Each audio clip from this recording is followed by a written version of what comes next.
It was just a matter of time before I was found out.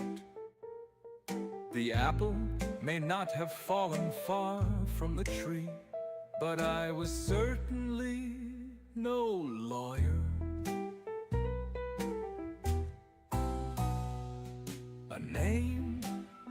I had to give her a name, or the jig was up, something she could hang her hat on. It's Vice, Vice, baby.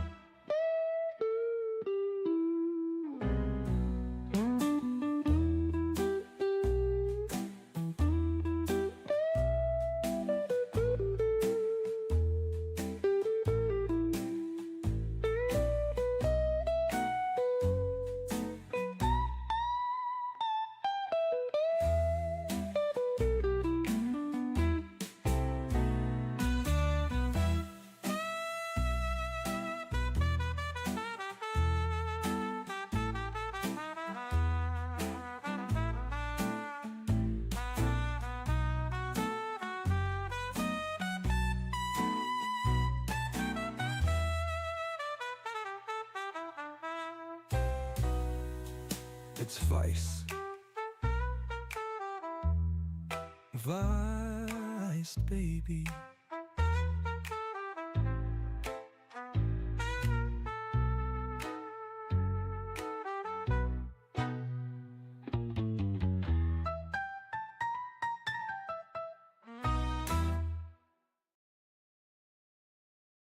Good morning, good evening, good night, wherever you are, people. Happy Easter. Hope you guys had a good day so far today. Be what? How's it going? Amy Evans, how are ya? Just in time? Yep, yep. And Danielle, how are ya? Well, good sir. How's it going? And Daily Dysfunction, how are ya? My Easter was great. I just ate, got bored, so I said, hey, you know what? Let's continue the build, because that's always fun. So, happy Easter, Susan. Happy Easter. Hey, here's a little Easter fact for you. Just for today, just for today's Easter.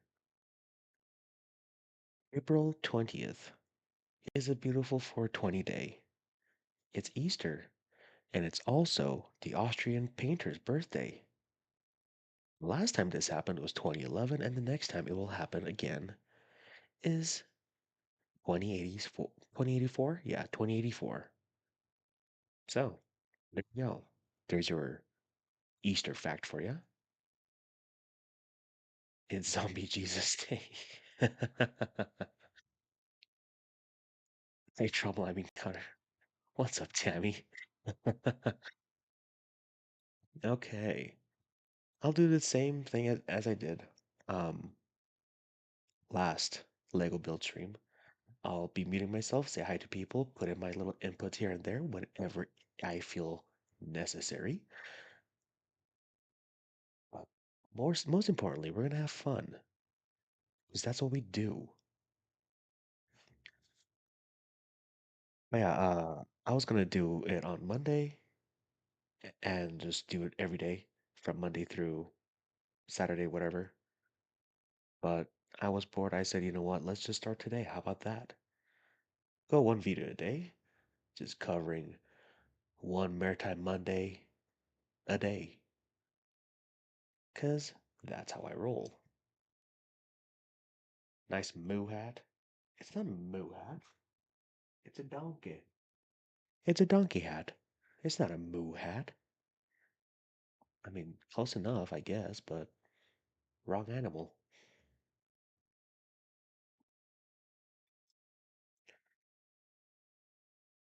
But anyway, let's bring out.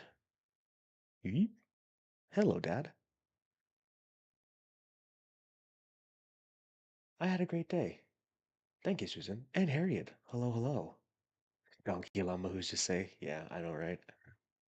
But again, if there is any volume issues of me and or the video, please let me know and I will adjust accordingly.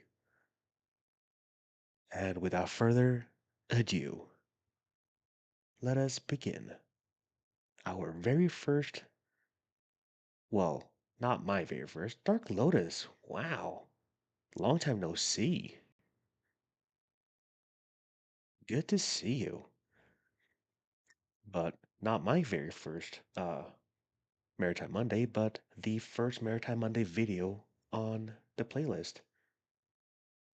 Oh, what's up, Angela? Did you send us somewhere after last stream? Did I? I think I sent to the goat stream if I'm not mistaken. I don't know. Your dad was loud, you're quiet.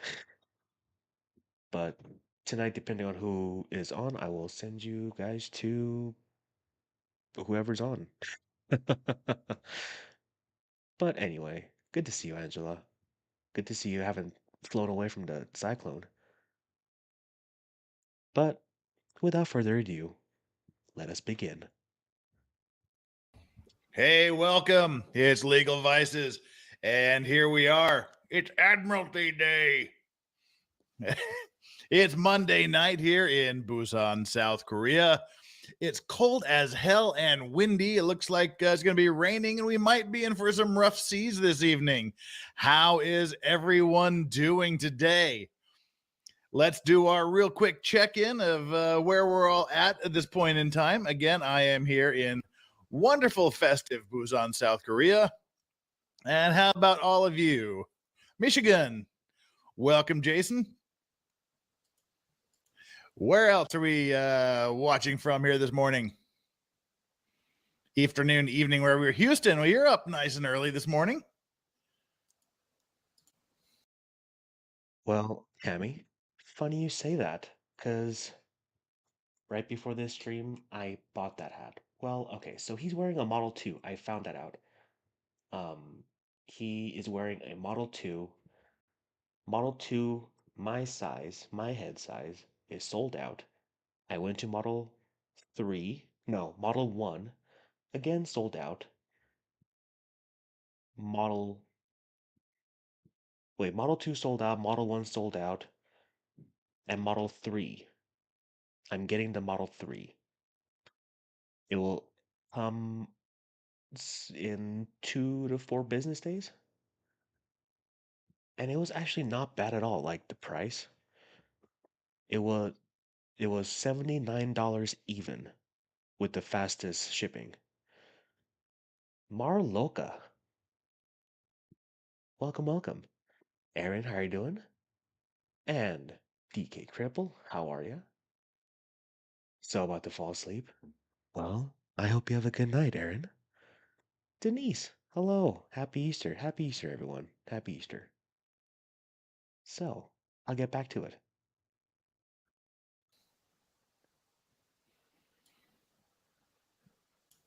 All righty. Jersey, Missouri, Michigan. We got the states representing. Where's all my Ireland, England, and Australian peeps this morning, this evening, this afternoon? There we go. There's some England. We got some UK jacking in. All right, Idaho. Always good to have an Idaho in the crowd. Well, as we said, today is going to be an interesting day, I hope. I'm wearing the captain's hat, and I got this here is a custom pipe that was made by a gentleman in the U.S. On Instagram. He goes by Seawolf. Seawolf, but he spells it a little bit differently than the novel Seawolf. But Seawolf is his favorite novel, and I really love the Seawolf novel as well. This is the Death Larson pipe. And Aaron getting hit by the Steam Labs patrol with too many consecutive emojis. I'm listening though until I fall asleep, then I'll replay crew. Gotcha. Well, thank you for joining in, Aaron, and Enjoy. Okay. Yeah, you know what? No, Aaron. Yeah, Streamlabs hate hearts, but guess what? I will accept your love. I will. I'll fix Streamlabs. I'll fix it. Inspired by the Death Larson character in the novel Seawolf. So I got that and my Polish fisherman's hat on. And so I figure that's a good thing to do to be dealing with the Admiralty and maritime issues today. So welcome aboard, Cody Smith from the hometown in Utah. Where are you at in Utah right at this moment? Hello, Ginger. And, Dark Lotus. What the F is Zolgo? Zolgo is just its own word for you have too many consecutive emojis and or too many uh apps or whatever that will be marked as spam.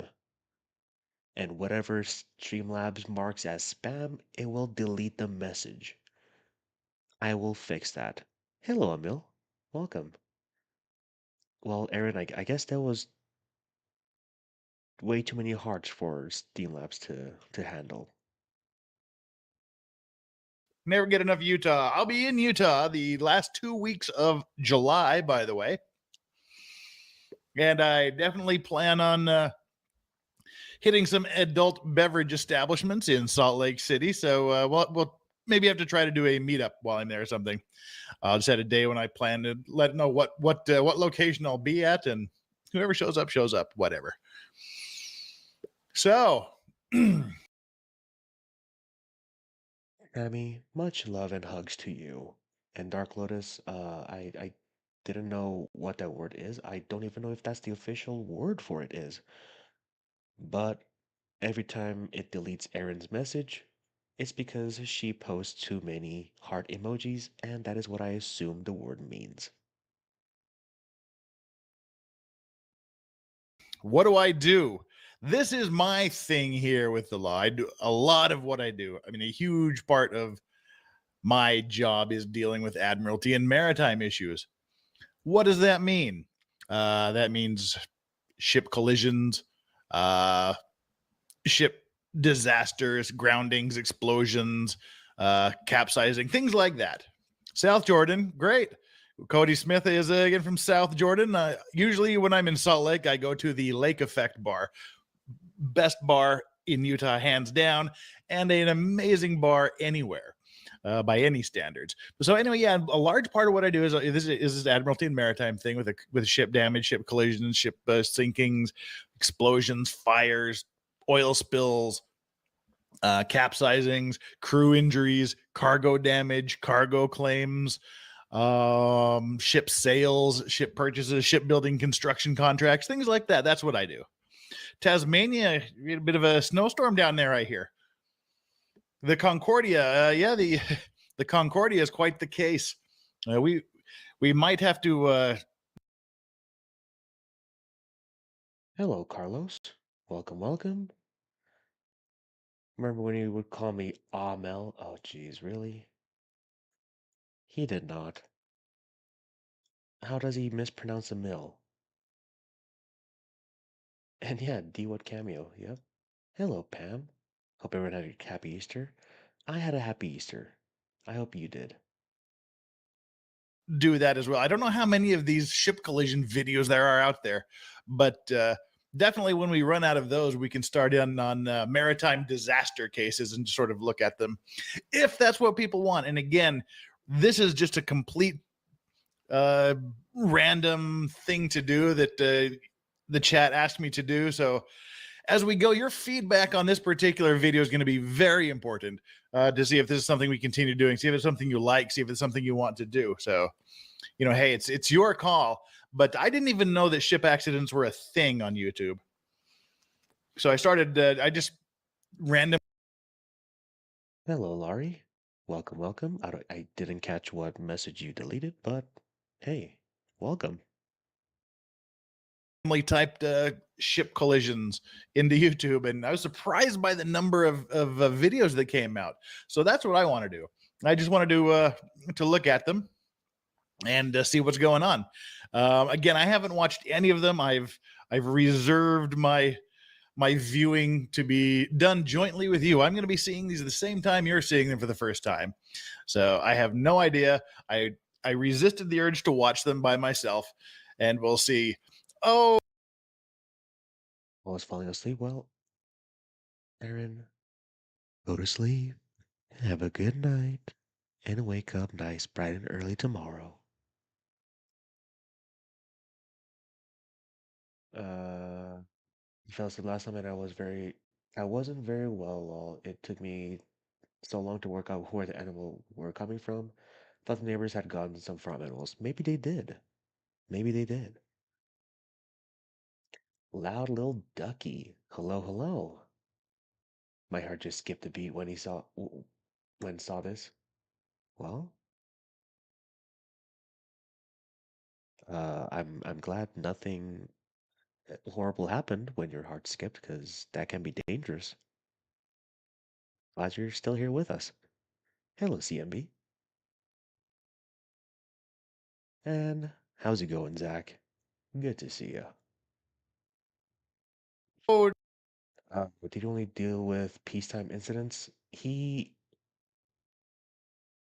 I'm assuming you're asking, Harriet. I assume you're asking if Dad dealt with only peacetime incidents. I don't know what the peacetime incidents are, but he dealt with any collision, any ship collision, shipwrecks, maritime deal he had to deal with. If the people called him, he dealt with it.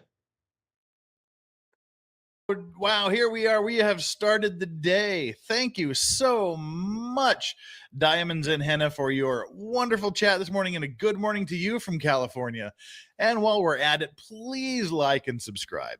All of you that are here now, just reach down there, click that little like button, and I would be honored and deeply, deeply privileged and deeply, deeply grateful and deeply, deeply humbled if you haven't already done so, just to click that little subscribe button, and let's keep this journey moving on forward.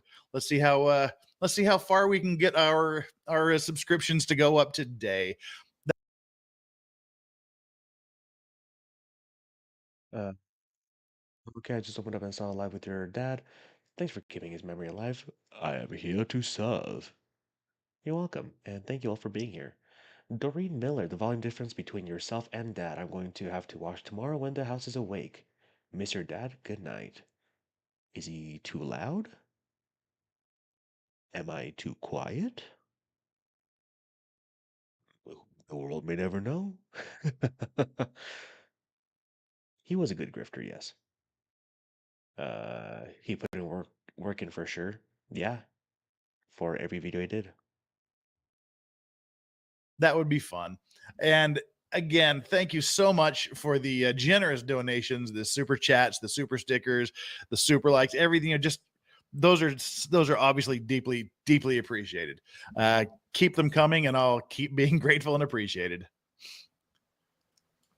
We have here Doc McFuzzball. Obviously, I speak for myself, but my take is that everyone here finds you interesting, and that makes us curious about what. Wow, the microphone. Hello. Hello, hello, hello. Okay. Well, I hope the baby doesn't wake up. I can turn him a little down if necessary.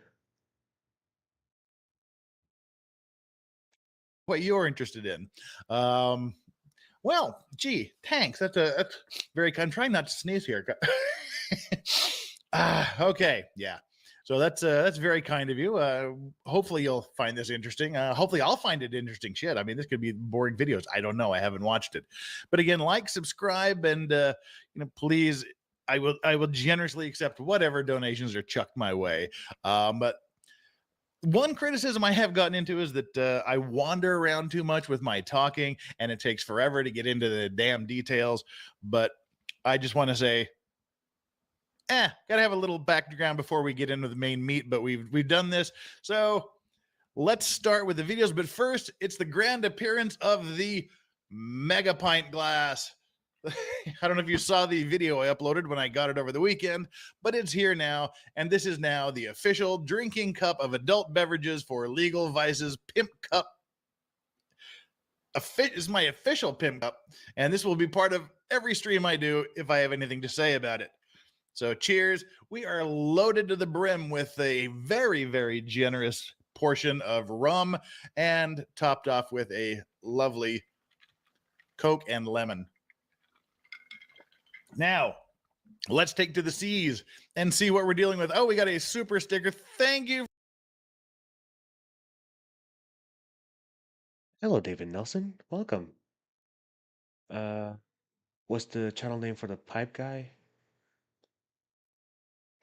Um, Shoot. I don't. Does he have a channel? I don't know. Did he say he had a channel? I'm not sure, but I think. Oh, geez. I don't know. I'm not sure. uh, I think I already said hi to you, but I'm gonna say hi again. Hello, David Nelson, and hello, Jessica. How are ya?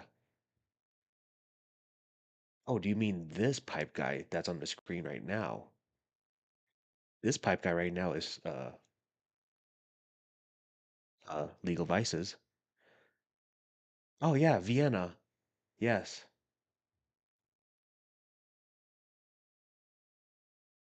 I I'm, I don't know why, but I was keep thinking Venice. Like Venice, geez. Venice. But no, yeah, Vienna. Smopo Vienna. Thank you, David.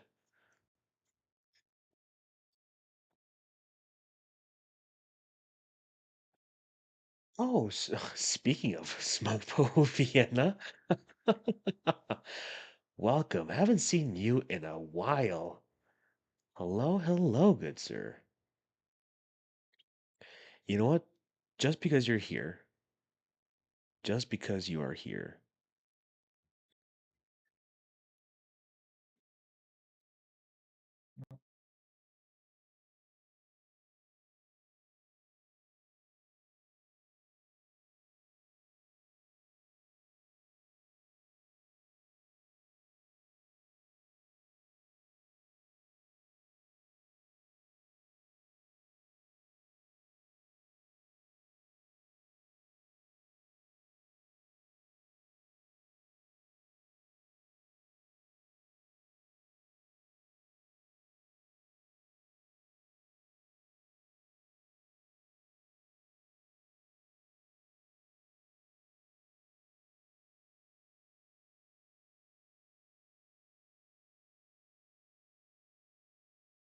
here is the pipe that he's smoking right now.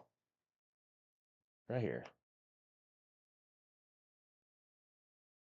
I'm pretty sure it was this one. Let's continue the video and see if it is. I was wondering if he did any research on historic wartime incidents. Yes, he did.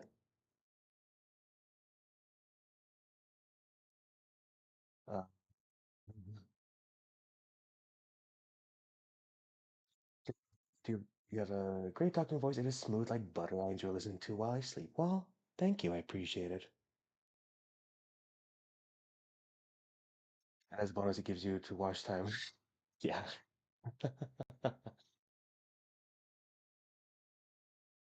With this glass, I make those and sell as redneck wine glasses. Nice.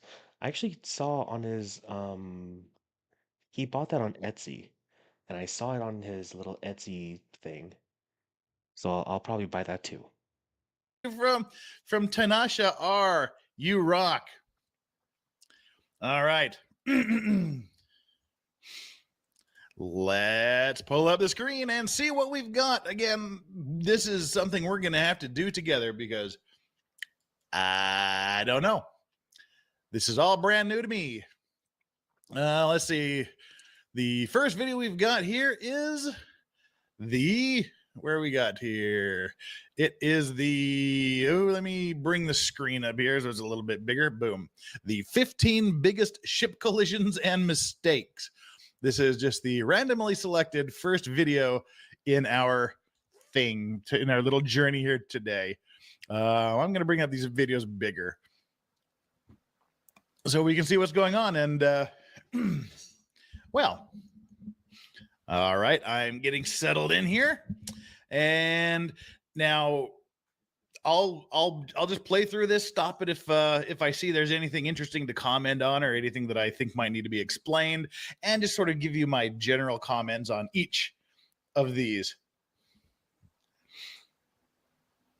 And without further ado, let's just hit the play button. People mess up, make mistakes, and cause problems. Usually, the mistakes people make are pretty mundane. But if you're a captain of a small ship, mistakes can escalate into massive catastrophes.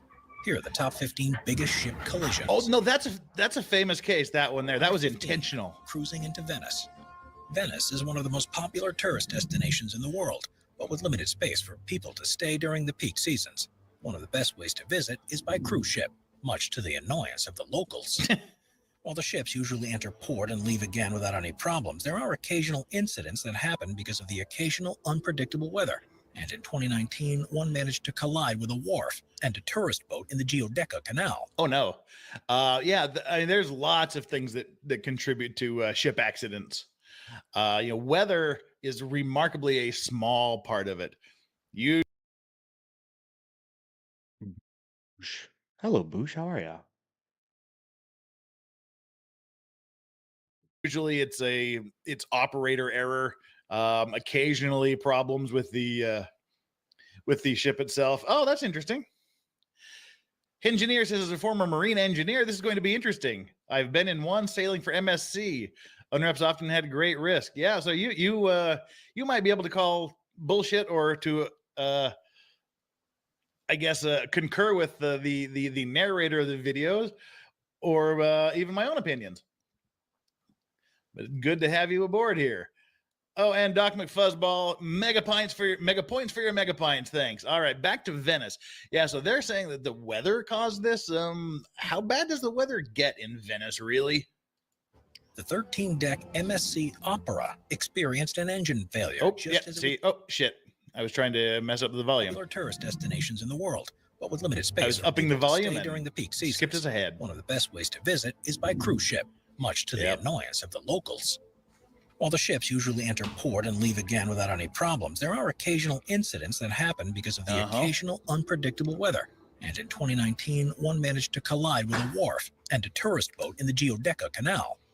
The 13-deck MSC Opera experienced an engine failure just as it was approaching, so there was nothing the crew could do except for sounding the horn and hoping for the best. Jesus. People on the dock ran to safety, and those on board a riverboat that was moored alongside the wharf did their best to disembark before the cruise ship struck. It hit the dock and then slid into the smaller boat, forcing it from its moorings and causing tens of thousands of dollars worth of damage. That'd scare the shit out of you, wouldn't it? No one was killed, but 5 people were severely injured. Following the accident, the mayor of Venice insisted that cruise ships alter their routes they take to avoid anything like this from happening again. Number 14. Wow. MSC Armonia. The 900. Okay, that thing in Venice, I mean, that's a problem that happens quite often when accidents happen at piers or when they're berthing the vessels. If something goes wrong, then there's a good chance you're going to hit another ship that's there as well. And yeah, I mean, when your engine goes, there's not a fucking thing you can really do about it. You can drop your anchor and hope that slows you down. But I mean, the size of these ships are remarkably hard to get your mind around. I mean, we're talking, some of these are hundreds of meters long, and 500,000 tons. I mean, these things, it's everything on board a ship happens in slow motion. I mean, you can see that an accident is going to happen, a minute, 2 minutes, however long in advance, and no, there's not a damn thing you can do about it because the ship just is not going to respond quickly enough to avoid the accident. So a lot of times it's just how much of the damage can we avoid and how much can we mitigate this by taking certain actions.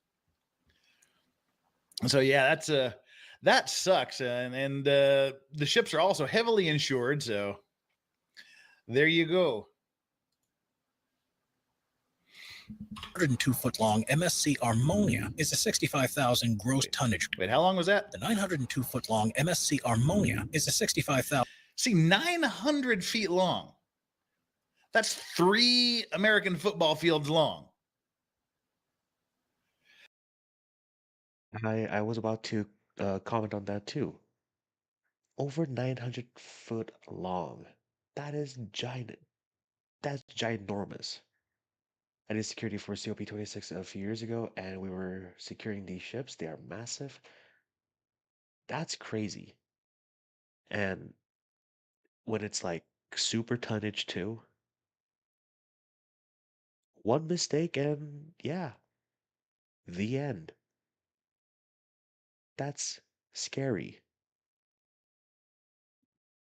And it weighs 65,000 tons. That's actually pretty light. So these things are massive. 1,000 gross tonnage cruise ship that takes an expert eye to steer.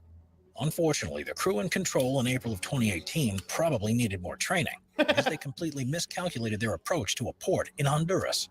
As the footage shows, it appears to be traveling towards the dock at an unusual angle, and with too great a speed. Yeah, I would What say happens perpendicular next is a inevitable. pretty bad angle. It crashed into the dock, causing a number of structures to fall into the water, and instead of stopping, it continued on around the shoreline Oh, to a nearby no! beach, where it deployed its anchor.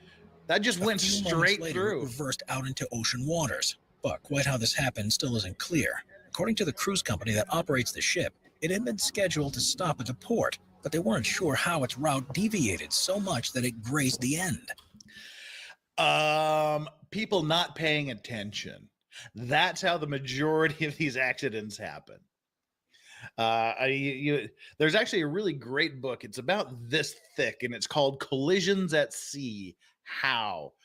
And I mean, when you investigate accidents and things, which is what I do, excuse me. I mean, everybody will say they were paying attention. Everybody's looking out the window, staring ahead, maintaining their watch. So if you have two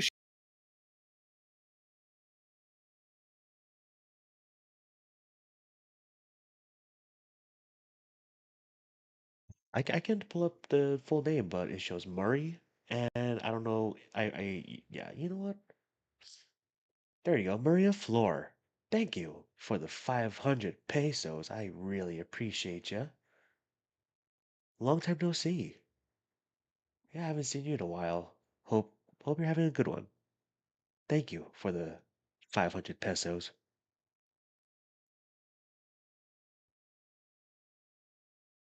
They are terrifying big. You don't have a clue until you're standing next to one. I bet. I saw the QE2 one time. It was in port at San Fran. It was huge. I haven't been near a cruise ship in a while, but Busan, South Korea is a port city. Um, and every once in a while there would be like a cruise ship that would dock not too far from my house that I used to live in. It was probably about oh no, it's like 2 miles away. There's a little port that they would pull into, and it looked giant from there, like from where I was seeing. So I can't even imagine how big it would be up close.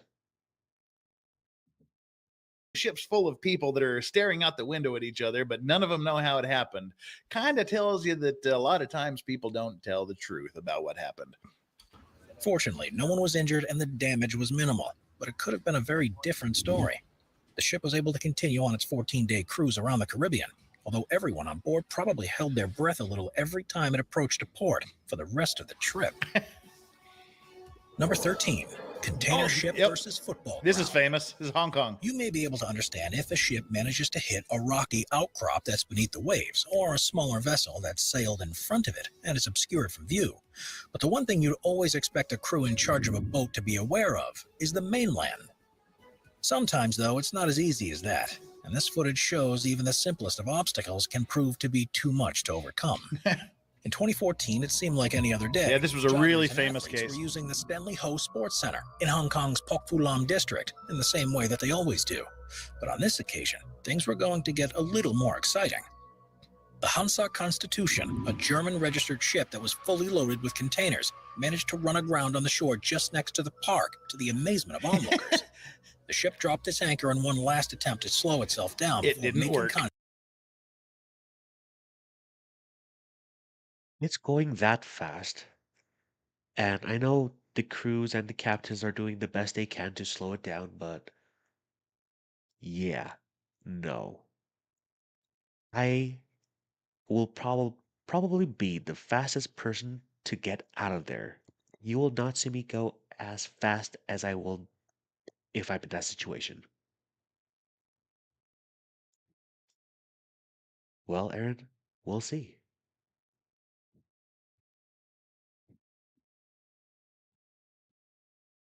But it's to no avail. It became lodged in the bank and needed the assistance of 2 tugboats to drag it free. The company wasn't forthcoming with a reason why this may have happened, but the most likely explanation is that it experienced a sudden loss of power.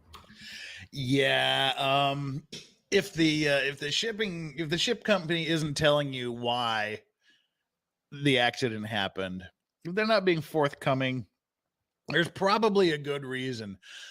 Loss of power is a good reason. I mean, I don't know why you just wouldn't say there was mechanical problems.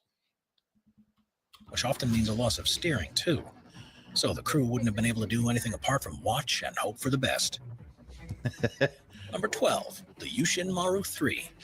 Oh, okay. Now this is wild. This is also another famous case. This is Greenpeace, I think it was, battling Japanese whaling ships. This is some pretty cool stuff. Despite international agreement between most countries of the world, there are still a few that continue to hunt and capture whales from the oceans, and Japan is one of them. The ships that go out to track down the majestic beasts are often followed by environmental campaigners, something that their crews don't take kindly to, and the results can be intense.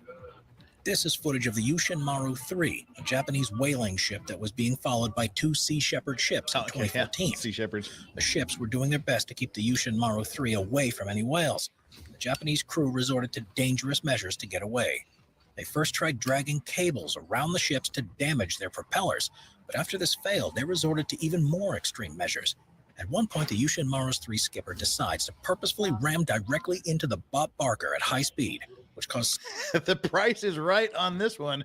For those of you that don't know, Bob Barker was a animal rights activist who ran the popular American game show The Price is Right before Drew Carey took it over.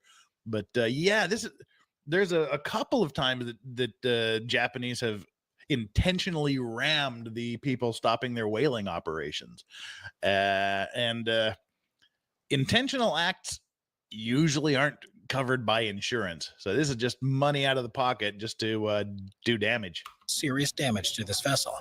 It's worrying enough to see an accidental collision like this, but the fact that it was an active decision to do so, and to the risk of crews on both ships, makes it a criminal act at best. Well, Number 11, container ships in Nansha Port. Container ships can carry such huge loads of cargo that when they face an emerging incident, it's almost impossible for the crew to slow them down or steer them out of the way in time. Yeah, and that's the thing. Okay, these ships, these container ships, are massive, and you're talking these are 20-foot containers on the ships here.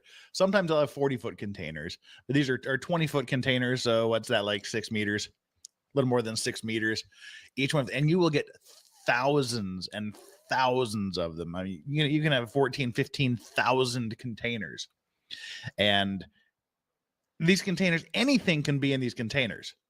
I mean, it can be full of tin cans and essentially worthless. They can even be empty containers if they're going somewhere else. But there could also be, tens of millions of dollars worth of sensitive electronics or some inside each one of these containers.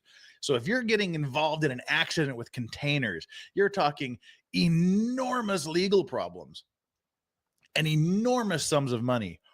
Because when you And I mean, the first of all, I mean, we've seen these like with the Johnny Depp trials. Like they both live in California. Well, he lives in California. She lives wherever she lives now. But they sued in Virginia because that's where the newspaper server was. But in international problems like this, it's much more complicated because you'll have say a Brazil. Well, you'll have like a Chinese ship owner. The company is the main company is Chinese, but they will have set up a Panamanian company to register the ship in Panama, and each one of those containers is subject to a separate contract for carriage that can involve the country of the shipper, the country of the receiver, as well as the country of the goods, and they can apply another country's law. So even starting with these issues, if it's just two ships going bumping into each other and damaging the ship, it's not so difficult. But when you have thousands upon thousands of containers all owned by different people from different countries, as well as ships that can be owned by several different layers of companies, the idea of where do we even start to file the lawsuit can be a huge issue. And you can have, from the same incident, you can have potentially countless litigations going on around the world. Busy. Thank you. I appreciate the raid. I will welcome each and every one of your raiders. But there's means for trying to consolidate them and things, but the international nature of these things are unbelievable. They're unbelievably complex. And once you figure out where you're doing it, what law do you apply? And that can be equally as confusing and difficult. But yeah, these container ships are massive. Yeah, Duke, and that's what I'm saying. Like every one of these containers is under a separate contract carriage, which has a different governing law and a different place for litigation, and some are lawsuits, some require arbitration. It's a mess when something goes wrong. Let's continue on with this case here. This footage was recorded in December of 2018 and shows what happened to two ships that belong to the Quanshu Ansheng Shipping Corporation. And that was way sped up, by the way, in case you didn't. Hello, Shizzy Raiders. Welcome to my little humble channel. We are just watching me build the Endurance Lego ship and watching Maritime Monday coverages by Legal Vices and just enjoying the rest of our Easter Sunday. Hello, Dorothy. Hello from Ohio. Hello from Utah. Welcome. Mary, how's it going? Heather, hello. And Pastor, how are you doing? Hope everyone had a good Easter so far. And I hope this is a good way to slowly calm down and enjoy the rest of the Sunday. Hello, Alan. How are you doing? Papa Nut Raid, how are you doing, fancy darling? To our new viewers, please consider like and subscribe. And people who are already subscribed, please double check that you are still subscribed, because YouTube can be asshole and unsubscribe without letting you know. Hello, Auntie. How are ya? No, that was way sped up video. Oh, and okay, I'll go through this. The and 4,300-ton Rianjin 15 was approaching the that's a small in case. Guangzhou when it lost control and missed its berth. Oops. Instead, it sailed straight into the Haisu 10, a 698-ton ship that was already docked at the port. There was nothing either crew could do to prevent it. A number of containers fell off. Yes, it does, Shizzy. Yes, it does. And Alan, good one. The Haisu 10, yeah, there you go. 16 were damaged. Following the incident, the Haisu 10 was left listing to one side, and the Port Emergency Authority had to deploy rescue teams to pump water out of its interior to stabilize it. Yeah, that's not something you want to have happen at all.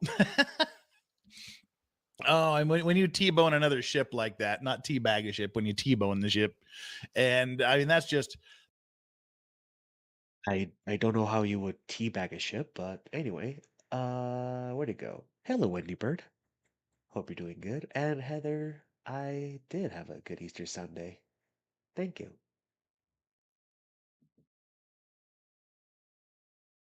That's just, I mean, because these ships are so massive and there's so much steel involved that, I mean, even the smallest accidents will be tens, if not hundreds of thousands of dollars, even for small little accidents, just the damage to the vessels. Plus, you have any cargo damage, like they said, in this one, 16 containers fell overboard. Then the ship is listing. So, I mean, all of these things figure into the lawsuits. The cost of getting the rescue teams out there, the Coast Guard vessels, all of the stuff they're involved in, the damage to both vessels, the damage to cargo on both vessels, and I mean, forget. And also, you sue for lost time. Most of these ships are on schedules, and if they delay, and the rent on some of these ships is crazy. I mean, just the leasing costs, the daily hire costs for these can be incredible. Hello, Sir Frank Otter. How are you? And, well, if you have a video of a ship teabagging another ship, please send it my way. All my email and Twitter is linked in my description. So please, I would love to see that. We're dealing with a case now where the daily rental, the daily hire for the ship was $85,000 for a day. That's like the leasing cost per day for that vessel, $85,000. So because of an accident, if you're delayed 10 days, that's $850,000 in rent that you lose out on. That's nearly $1 million for 11 days, 12 days sets you back $1 million just in rental, let alone all the damage being done. Plus the other ship has their rental costs, their higher costs as well. And it's crazy the amount of damages you can get into on these things. Excuse me there. Let's clear a couple of these here real quick. Honky Kong, you made a comment. Hey, how do you fuck up like this? You're not even in the road. You can pick any direction to avoid another ship. Yeah, I mean, in port, it's a little Hello, CJ. Welcome. easier to understand, but when you're in the high seas and two ships just bump into each other in the high seas, that's even weirder to wrap your head around. And we're dealing with a case now where two ships hit each other and one sank. Brand new, just happened a few days ago. But yeah, you're just in the middle of the ocean and this shit happens. It's astounding sometimes. Madam Von Kook, thank you very much. Good morning. Got my mega pint of coffee. I got my mega pint of rum and Coke. It's 8:21 a.m. here in New York. Love your channel. Glad to see you making interesting content. Well, I'm glad you're here too, because you make it interesting. And again, if there's anything you guys want to see, if you have any videos you want me to react to along these lines or anything else, any topics you want me to cover, please email me at thelegalvices@gmail.com or message me on Twitter, thelegalvices on Twitter. Engineer. Hello, Raquel. Hopefully I didn't butcher your name. Happy Easter to you. And Carlene. Hello, and living life with FND. Hope you're having a good one. International law causes all kinds of problems. Okay, what's happening? Oh, doesn't it? Look into the story of the explosion in Lebanon and the fact it was probably abandoned cargo. I mean, that was that was one of the largest explosions in human history. Yeah, I mean, when you vaporize an entire section of the port, that's a big fucking explosion. Captain Dunzel, thank you so much. I did a short-term contract with APL working on software to sort placement of containers on board, weight and destination to keep the ship safe and minimize offload times. Yeah, that's a thing too. See, this is kind of cool. I didn't know there was so many of you shipping types here, and you know, keep pumping these information in here to remind me of things to say. That's also all of these container ships where you have the 5, 10, 15,000 containers. They're all under computer software systems because you declare the weight of the container. And so they have to make sure everything is properly balanced. The stowage plan has to be there. What's going to be offloaded first? What's going to be offloaded last? Where it's going to be offloaded? Because you can have one ship that'll stop. It'll just be on this. They're liner vessels where they just hit port after port on this regular schedule. So you have to be able to offload, unload things, and this computer system, the stowage plan software controls all of this. And Captain Dunsel, I guess that's what he was working on. Thanks for the comment. That's a great point. Thanks for reminding me of that. Well, let's see where we're happening here. What's going to happen with this particular ship? The larger Ren Jin 15 also suffered significant damage to its hull. Same accident. While it didn't breach in the same way as the other ship, it was no longer seaworthy and had to go in for extensive repairs. And again, remember, extensive repairs, they can take months and months and months. And depending on Sir Frank Otter. I don't have video of it happening, but in World War II, there was a ship that sat on top of a U-boat, and they had a good old-fashioned pirate fight broke out while the U.S. ship kept landing on it. That's... Huh. Interesting. Okay, well, thanks for sharing. Now I know. what the leasing situation is, the charter, they call them charters. What the charter situation is, it can be millions of dollars in lost hire that someone has to compensate for. Miraculously, no one was injured and no pollution was released into the water. The investigation soon... Oh yeah, the pollution. I mean, you want to talk billions of dollars potentially in damages from these major oil spills. Began to determine who was responsible and how to prevent it from happening again. Number 10, grain ship hits tuna trawler. Oh!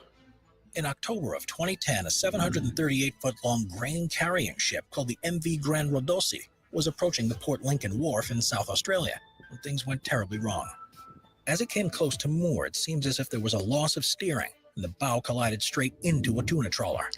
Said by eyewitnesses to look like a can opener on a tin of baked beans, the trawler, the Apollo... Can opener on a baked beans? Come on, can opener!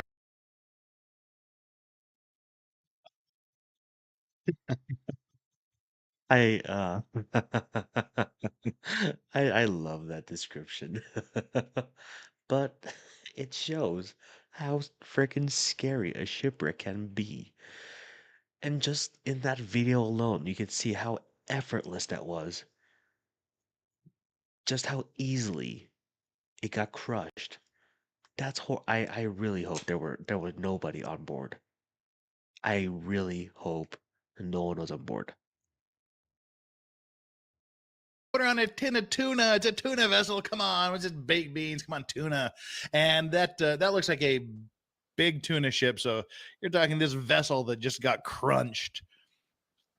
I'll say at least $7-8 million. OS was split open and completely crushed. Ugh. It's clear that there was no hope of the vessel surviving this, and the extent of the damage became clear when the grain ship was finally pulled away. And the trawler that's much more than $7 million. Part of the jetty that had collapsed on top of it. Oh, the jetty collapsed on it too. Around $17 million. Yeah, $17 million. It took just 25 minutes for the trawler to sink, while the much larger vessel managed to escape. Jesus. Yep, that'll mash it up. And now again, this is also more damages that you have to factor in to the lawsuits and the legal issues. There's going to be a salvage company that their job is to contract for usually a shit ton of money to come in and clear up this vessel, to clean up to raise the vessel or to scrap it up, to move it, to get all the oil out. And that's another huge chunk of cash.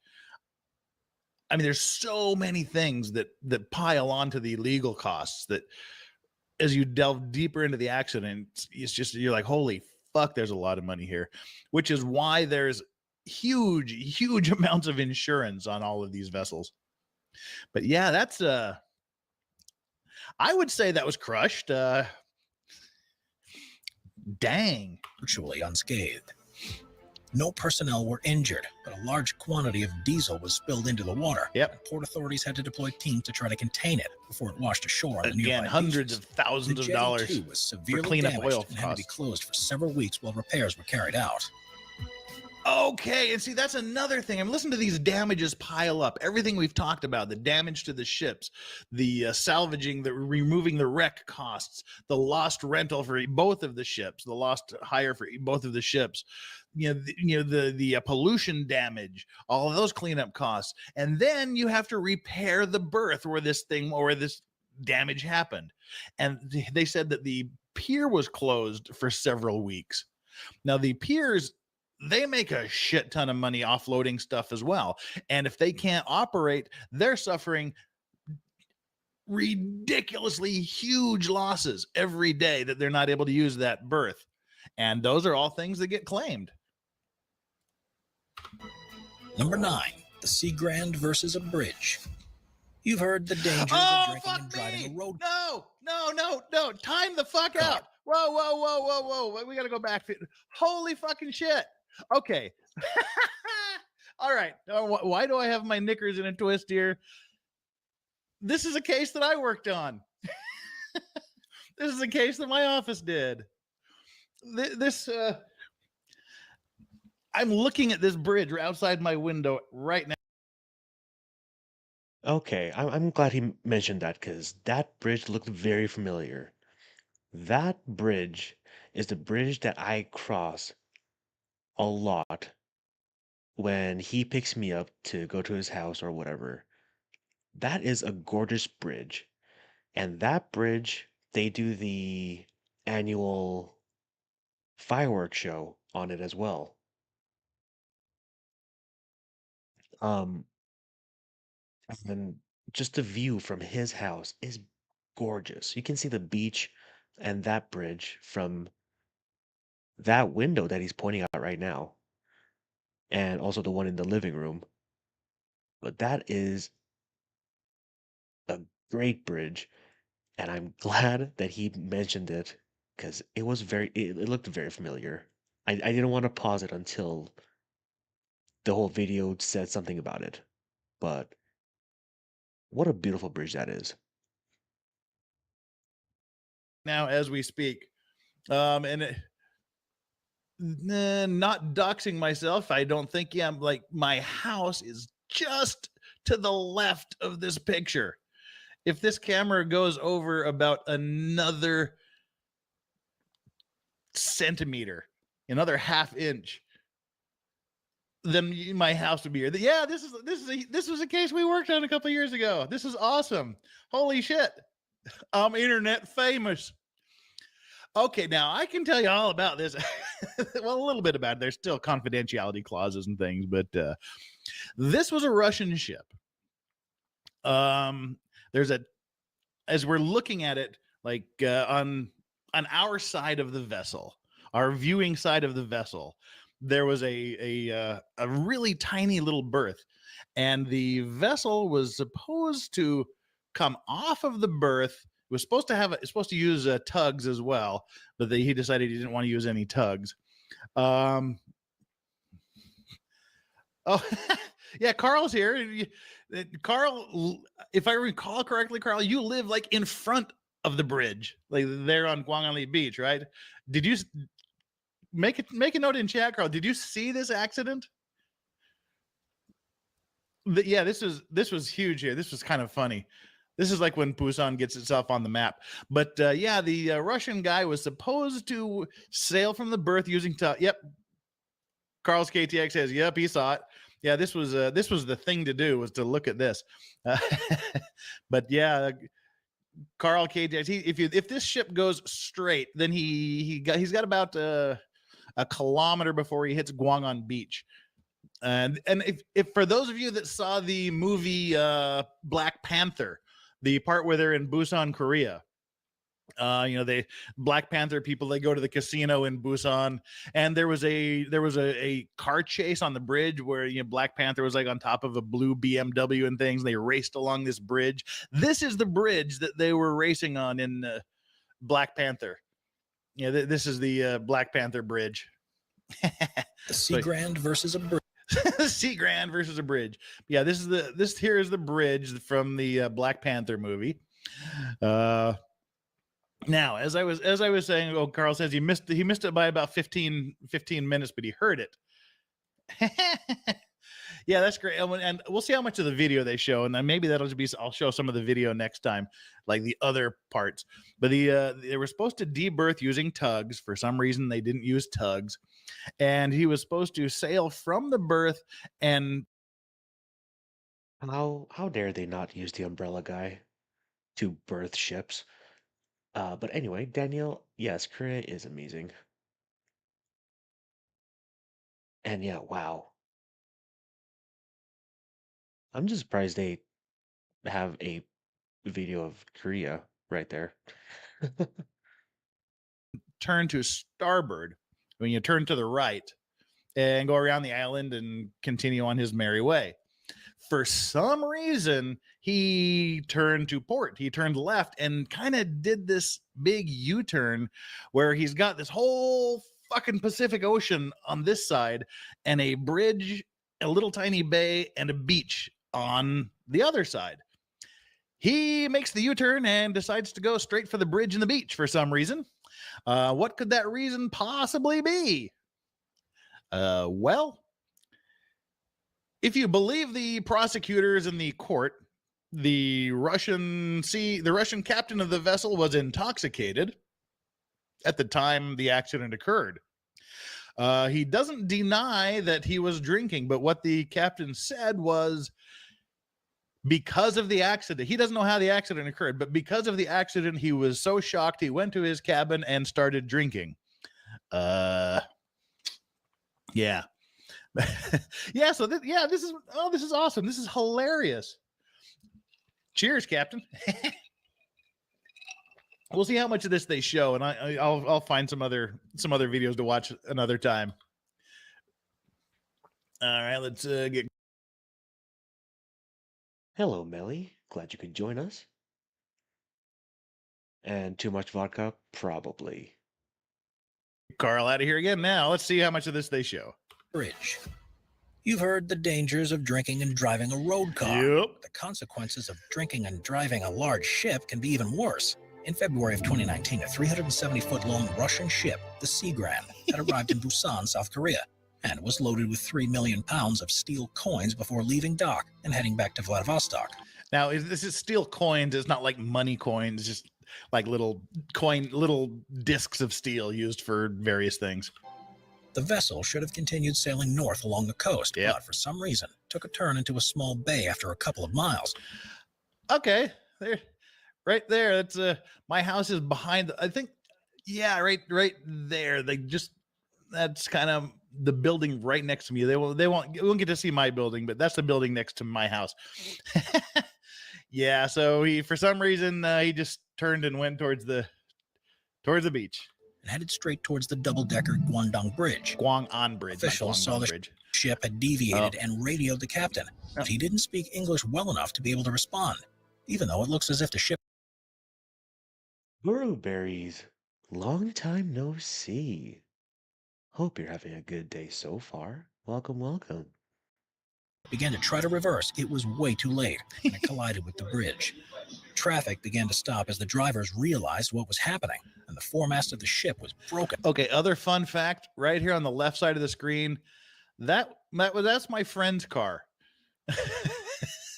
he was like, holy shit, I just saw this accident. And then the video came, he goes, holy shit, that's my car. But there's a couple of things to notice about this accident. There's a number one, like you saw the video from the bridge of the Russian vessel. All of ships these days have essentially a black box. I mean, they record There's video recordings, there's audio recordings, and it records all of the audio in the bridge, so you can hear the conversations that are happening on the bridge while they're moving. It records the radar system, everything, all the alarms. And so it's essentially the same as an airplane black box. So you just have to get the black box, and you can analyze the data and pretty much figure out what happened. So what you were seeing is the video from the bridge of the ship, and we can back this up a little bit. Yeah, this is the video from the bridge of the vessel. Timestamps and things up there, but our little comrade here, he was as he was running, he's like, fuck it, I need to get back in the ship. And then you just sort of watch the front of the ship crunch into the bridge, and traffic began to stop as the drivers realized what was happening, and the foremast of the ship was broken. There goes a friend's car. Amazingly, though, the ship didn't stay in place and instead reversed. Notice how the traffic didn't really stop. That is so Korean. The driving, you have this gigantic fucking ship that's plowing into the bridge, and like, all right, it's a Tuesday morning here. They kind of slow down, and then they just keep going out of the bridge and continued on its journey. A rare case of a marine hit and run. Of course, it was constantly being tracked by the Coast Guard, who caught up with it with a squad of 4 patrol boats and forced it back into port. That's bullshit. That never happened. What they did is this is him backing up. Yeah, he did manage to get the ship to go astern. He backs up a little bit, and then he was trying to go away. But again, it takes forever for these ships to turn, and the inertia going backwards, you have to counter that, then start going forward. So it takes a long time to back up, go forward, and get away. He tried to run, but he didn't get anywhere. He made it maybe 100 or 200 meters, and then the Coast Guard surrounded him and stopped him. But we didn't work for the vessel. One thing that they haven't mentioned was that when he was pulling away from the port and sort of beginning his turn towards the bridge, he clipped the side of a yacht and a barge, and we represented the yacht and barge owners. It was then that the captain was breathalyzed and found to be almost 3 times the legal limit. That wasn't that much. In the following investigation, it was also suspected that the vessel had also collided with the cruise ship. Yes. we represented these guys. As it left the original port, and while it's unclear if the captain was at the controls at the time, he was arrested because he bears full responsibility. Yeah, he was found guilty of I'm trying to think. Operating a vessel under the influence, attempting to flee the scene of the accident, and I think there was another one that he wasn't convicted of. But if I recall correctly, he was sentenced to 2.5 years in prison, but it was suspended for a period of 4 years. So they give him the sentence, and they say, all right, now get the hell out of the country and never come back. But so if he doesn't commit another crime in Korea for the next 4 years, then he'll be off the hook. But he's basically on probation for 4 years. So that's, if I recall correctly, it was 2.5 year sentence with it suspended for 4 years. That's hilarious. That is so fucking funny. The case I worked on makes the 15 biggest ship collisions and mistakes. I rock. That's great. So, thank you. And if any of this is interesting to anybody, please like and subscribe. If you haven't subscribed, this is kind of stuff that I want to do maybe once a week or something. That'll be fun to do. Do the containers have GPS for security? Some containers will have GPS, but what they have is all the containers are locked. They have these seals on them, and the seals have registered numbers. And so if you get a container that doesn't have a seal on it, or the seal number doesn't match the seal number it was shipped with, someone's been fucking around with the container. And that happens quite a bit. But again, the ships have all of the where the container is, because the container they all have numbers on the side of them. The containers have specific numbers, and they're entered into the softwares. When it was loaded, when it got to the port, where it was stored in the port, what time it got put on the ship, where it got put on the ship, what time it got off the ship. All of this is recorded, in programs across the world. So you always know where the container is. It's not So Heather May, the if you're talking about the ship collision, it was in 2019.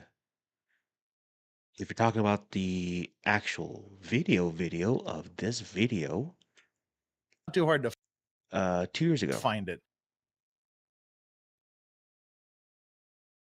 So anyway, back to it. And then you can check the serial numbers to make sure it hasn't been fucked with. What, and can't the ships see each other coming? Yeah, they see each other coming. A lot of times they don't, though, because they're doing something else and not paying attention. Or if they do see each other coming, it's like the game of chicken where, oh, he'll obviously move, so I don't have to. Or it's they see each other too late and there's not a thing they can do about it. Like I said, it takes so long for these ships to stop or to turn that a lot of times you just have to do your best to minimize the damage. Man, 4949, thank you so much for the super sticker. You rock. Much appreciated. And the last one we've got here, Giselle Sinclair. Oh, thank you so much for that generous donation. You are awesome. Good morning. Finally made it to a live stream. Woo! Did you ever see Speed 2? It's speed, but with ships. That should have been the tagline. It's speed, but with ships. Pretty funny. Yeah, no Keanu, though. Love the video. Was it? Who was in Speed 2? Was it Colin Farrell comes on? It couldn't have been Colin Farrell. Was it? I can't remember. But yeah, love the videos, your take on things. Just wanted to show you some love, and I appreciate that love. Thank you so much for that generous donation. You are incredibly awesome, and I... Chadwick Myers, welcome. Can I just fast forward time to where Connor looks and sounds exactly like his dad already? Well, Chadwick, here is the bad news. I look Asian, so I will not look like my dad ever.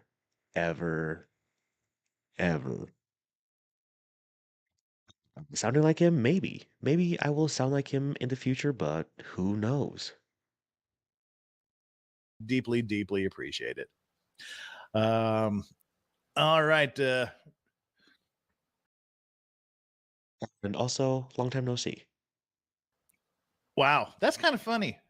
Well, I know Sandra Bullock was in it, but like there was the male lead. What was there a male lead in it?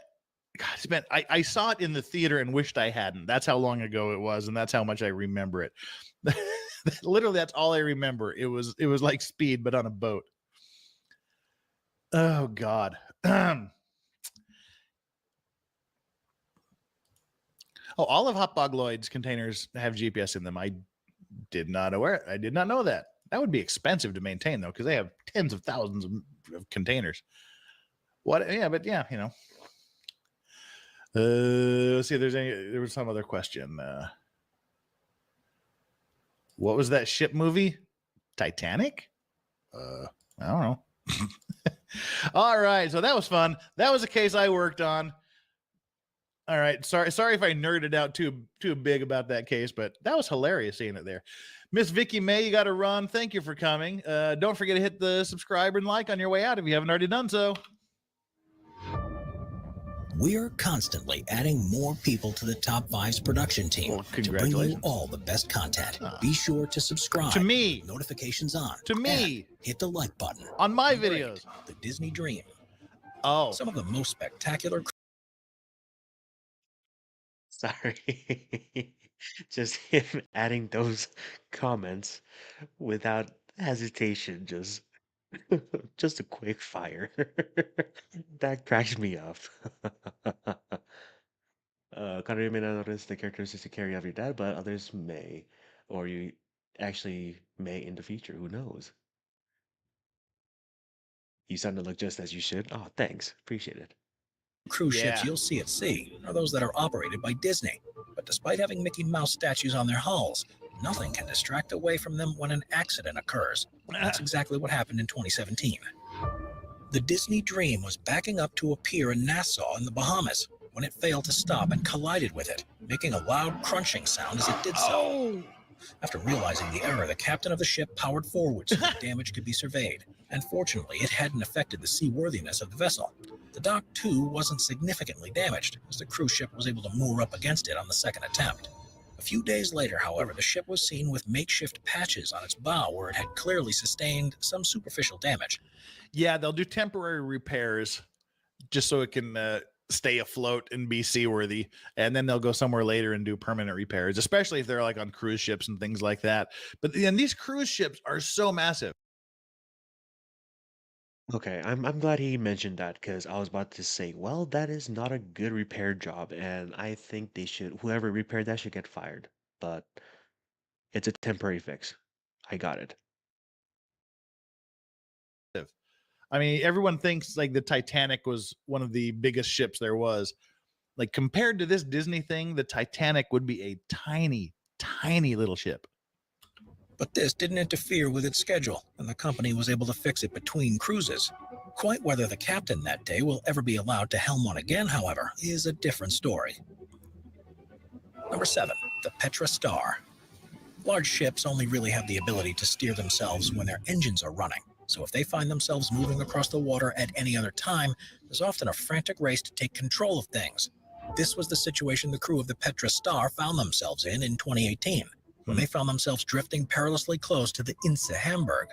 Both vessels were anchored at the Kafka's port anchorage in the Kerch Strait in the Black Sea.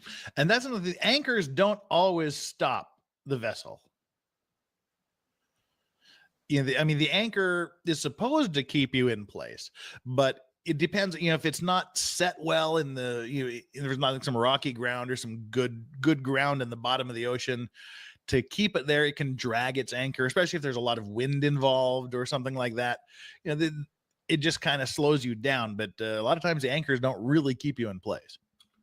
It was an opportune time for the crews to rest, knowing that they had a long journey ahead of them. But the weather took a turn for the worst, and a storm whipped up currents over the water's surface. The Petra Star began to drag anchor, while the Inse Hamburg remained in place. And by the time that either crew had realized what was happening, it was too late. The Petra Star collided into the other vessel, and both ships suffered from extensive damage. Luckily, none of the crew were injured, and the damage didn't affect either ship's ability to stay afloat. So the Petra Star was eventually towed far away, where it dropped anchor again to wait repairs. even on ships, everyone's just like reaching for their phones to take the videos. Everybody's got their phone now. But yeah, I haven't had a good ship grounding. I mean, like an anchor dragging case for a while. There was whenever there's like a hurricane or a typhoon here, or as we call them over in this neck of the woods, you know, there'll be a lot of anchor dragging cases. And again, you know, it's the liability is fairly easy. If you're dragging your anchor, your fault. The one that's not dragging is in a pretty good situation as far as the claims go. Was eventually towed far away, where it dropped anchor again to wait repairs, and the Inse Hamburg remained exactly where it already was. Number 6, general cargo ship. Even when ships are at anchor or moored in port, they're always meant to be someone on the bridge monitoring what's happening, just in case they begin to drag anchor, a rope breaks, or if there's another type of emergency taking place. There's a good reason for this, because you can never totally be sure that a vessel is completely secure. And if there's not somebody ready to quickly respond, it can mean the difference between life and death, or at least a huge repair bill. That is correct. The Black Sea is a place that's particularly notorious for having unpredictable weather conditions that can blow in with very Welcome, Slug, and I don't appreciate you keep spoiling the surprises. How dare you? little warning. And in 2018, 2 vessels were caught out. The Sarah F, a general cargo ship, began to drag anchor and had engaged the engines to try to get control. It proved to be too little too late, however, as the vessel collided with a neighboring one and caused slight damage to both. Probably the biggest pain, though, was that both ships' anchors became tangled up with one another. And short of deciding to cut them loose and install new ones. That's the answer. When your anchors, because even though they're at anchor, depending on the current and the wind, the ships are still swiveling around the anchor. I mean, a lot of times if the ship has 2 anchors, they'll drop both of the anchors to sort of prevent the spinning around effect. But if the anchors get twisted and tangled up, you basically got to just cut it loose. And I mean, I can't describe how big these anchors are on these ships, especially the huge cargo ships. I mean, tons of steel. And the chain links, you're gonna be like yay big, and they just cut them loose, and you're talking tens of thousands of dollars to replace an anchor.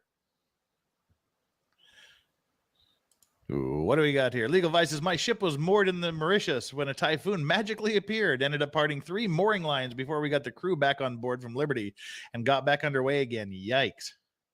That would be scary. Yeah, exactly. Scary as hell. Dang. A former oceanographic survey vessel, former U.S. NS Mari. Oddly enough, I sailed with some people who sailed on her later, so the control system sucked. These are oh, you see, you're all sharing your stories. Who's narrating the video? I'm narrating my part of it. Obviously, I don't know who the narrator of this video is. This is just rando video, and I'm hopefully not going to get a not going to get a copyright strike, but we'll find out, won't we? The price is wrong, bitch.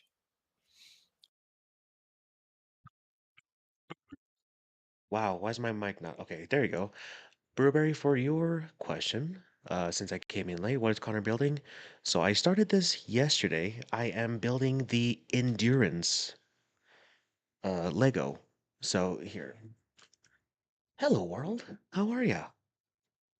Oh, it's this. Let me change the view. Bloop.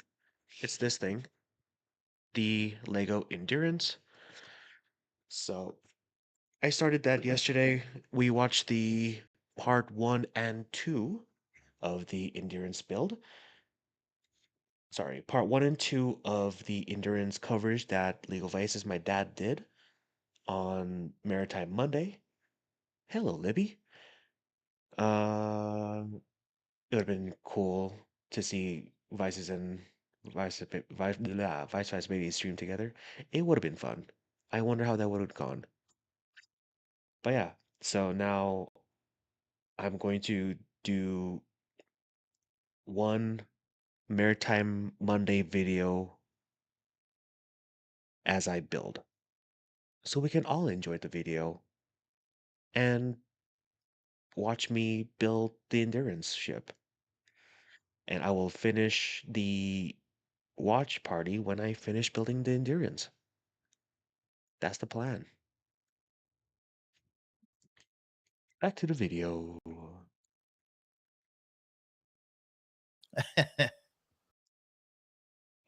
Is this the one your dad had pre-ordered? Yeah, so I did a unboxing stream. I don't remember if you were there. But yeah, I had my mom send it with me. Send it to me. So now I'm building it. Oh yeah, the anchors suck when you have to cut those loose. It's a complicated task to pull them free. An investigation was launched into the incident, and the blame was placed on the crew of the Sarah F. The captain had been asleep at the time, and it was found that the chief officer, who was on watch at the time, had also been asleep in the bridge. That's not something you want to do. Number 5, car ferry hits wall. In April of 2017, a car ferry was departing the Puerta de la Luz port on the Spanish island of Gran Canaria when it suddenly experienced an electrical fault that left the crew without any means to steer it. Videos of the incident show that it proceeded to crash head-on into the nearby harbor wall. Yeah, unfortunately, we have the opposite time zones, Burberry. So, and plus, everyone's busy, so it's understandable if I don't see someone's name before a while. But as long as they come back and check in saying that they're still around, all is well.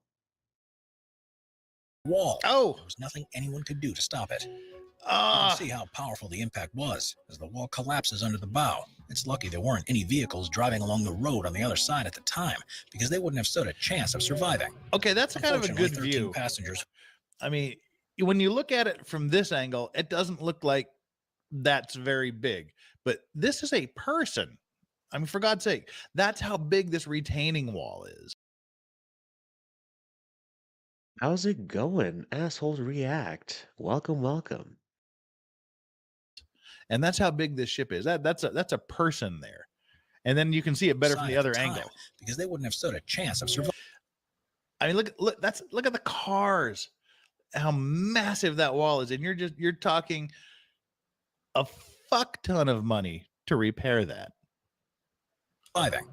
Unfortunately, 13 passengers who were on board the ship were injured, 5 of whom had to be hospitalized, but the ship was able to dock at the port soon after. Yeah, because that's Wow, Amica cream isn't going to fix that.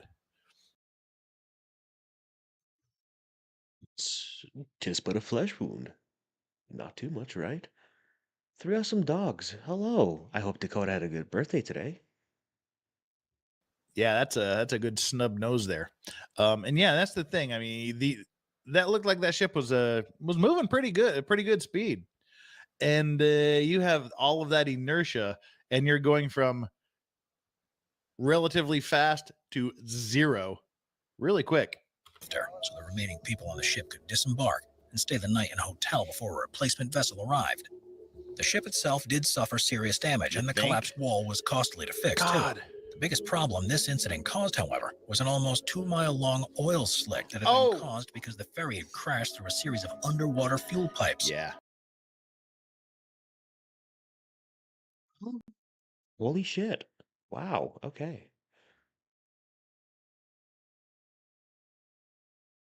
At 1 CVB41. Just need a bondo and some ball bearings. Probably a little more than that, I think. Hi, Connor and Chad, back from family get together. It was fun, but good to be home and hanging out here.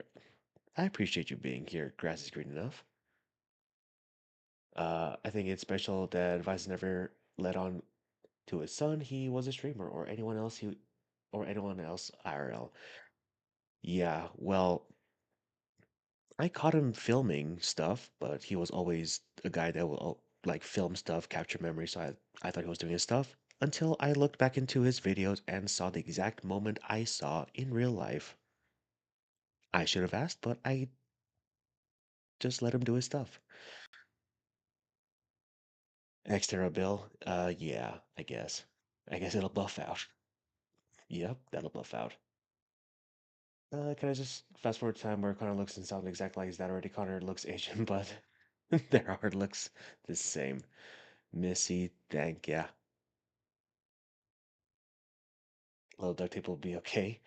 Yeah, just go to Hillbilly Way and just use some duct tape. Not good. Not only did this cause a huge mess that port authorities frantically scrambled to clean up, but it also affected the refueling of other ships and severely slowed down operations for several months until everything could be fixed. Number 4, Carnival Cruises. Okay, I know this case too. And this presents a really, really, really interesting legal issue. Carnival Cruises is one of the largest cruise operators in the world, and with so many ships, it almost seems inevitable that one would be involved in an accident. In December of 2019, the company's insurance broker probably couldn't believe what they were hearing when they were told that 2 of their cruise ships had actually managed to crash into each other while in port at Cozumel in Mexico. According to the company, the Carnival Glory ship was attempting to dock at the port when it collided with a Carnival Legend ship. 6 passengers on the Carnival Glory ship were injured and went to the medical center for treatment. But it appears as if no one on the other vessel was injured because most of them were either asleep or on the shore at the time. Just open it like Most passengers on either ship had no idea that an accident had actually occurred. It was only when they saw the vessels from the outside that the extent of the damage was known. Neither one suffered any structural problems that affected their seaworthiness, but there was definitely some severe... Didn't suffer any structural damage? Is this not a structural issue? Damage, whatever?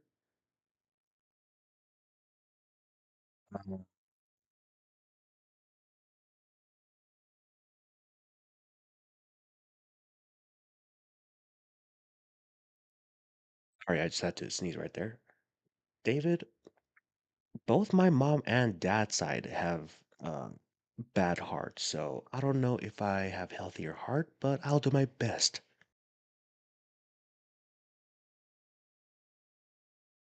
Pathetic damage that led to the closure of several decks. The company never released details on the extent of the damage or the cost of fixing it, but the Glory definitely took the brunt of the impact and continued on for the rest of the cruise without any interference to its schedule. While this may seem bad enough, it was almost even worse. Another ship, the Royal Caribbean's Oasis of the Seas, was also nearby at the time, and had it become involved in the collision, the repair bill could have quite easily run into the millions. Okay, see, now that was the interesting thing where it was 2 Carnival cruise ships that hit each other. Now, you'd think they were owned by the same company. Yes and no, usually. I mean, I don't know what the exact ownership relationship was in this case, but ordinarily what will happen is if you have an owner that operates And Palmyra Media. Welcome. Hope you're doing good. Everything's good here so far. several vessels, they'll set up a paper company for each ship. It's call it one ship, one company, or one company, one ship. So they'll say we'll have the vessel Mega Pint, and Legal Vices will own the Mega Pint, but I don't want to be personally liable if some shit happens. So I will set up a paper company called if it's in Panama, like Mega Pint SA, and Mega Pint SA will own the Mega Pint. That will be its only asset. So even though Carnival Cruise was the actual behind the scenes owner of both vessels, they were probably owned by two separate companies that are owned by Carnival Cruises. And they Hello, Just Don. Welcome, welcome. Appreciate you being here. had the same insurance company. So a lot of times you'll get people suing themselves and insurance companies fighting, the same insurance company fighting amongst itself regarding the damages. Number 3, the Milano Bridge. Oh my God, this is another case. We're still working on this one. Yeah, this I don't know how much I can say about this. I'll have to be careful because this is a case that is still very, very active that I'm working on. This is fucking hilarious. This is just a rando ship accident video that I pulled up, and so far 2 cases that I'm working on are on this video. That makes me feel fucking important. Even though it's weird. Okay, yeah, this case is still ongoing. Let's just let it play, and we'll, if I can say anything, I will. If not, I won't. But yeah, this is. Welcome, Whiskey. How are you doing? This is a huge case that we're working on.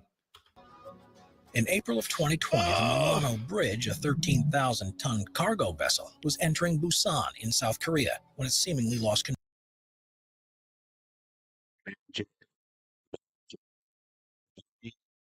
Okay, why is my microphone need to stop freaking out? What I'm trying to say is, Mary Jane, stop being late. Stop falling asleep. Just stay awake the whole time. But I'm glad you made it. Hello. Control.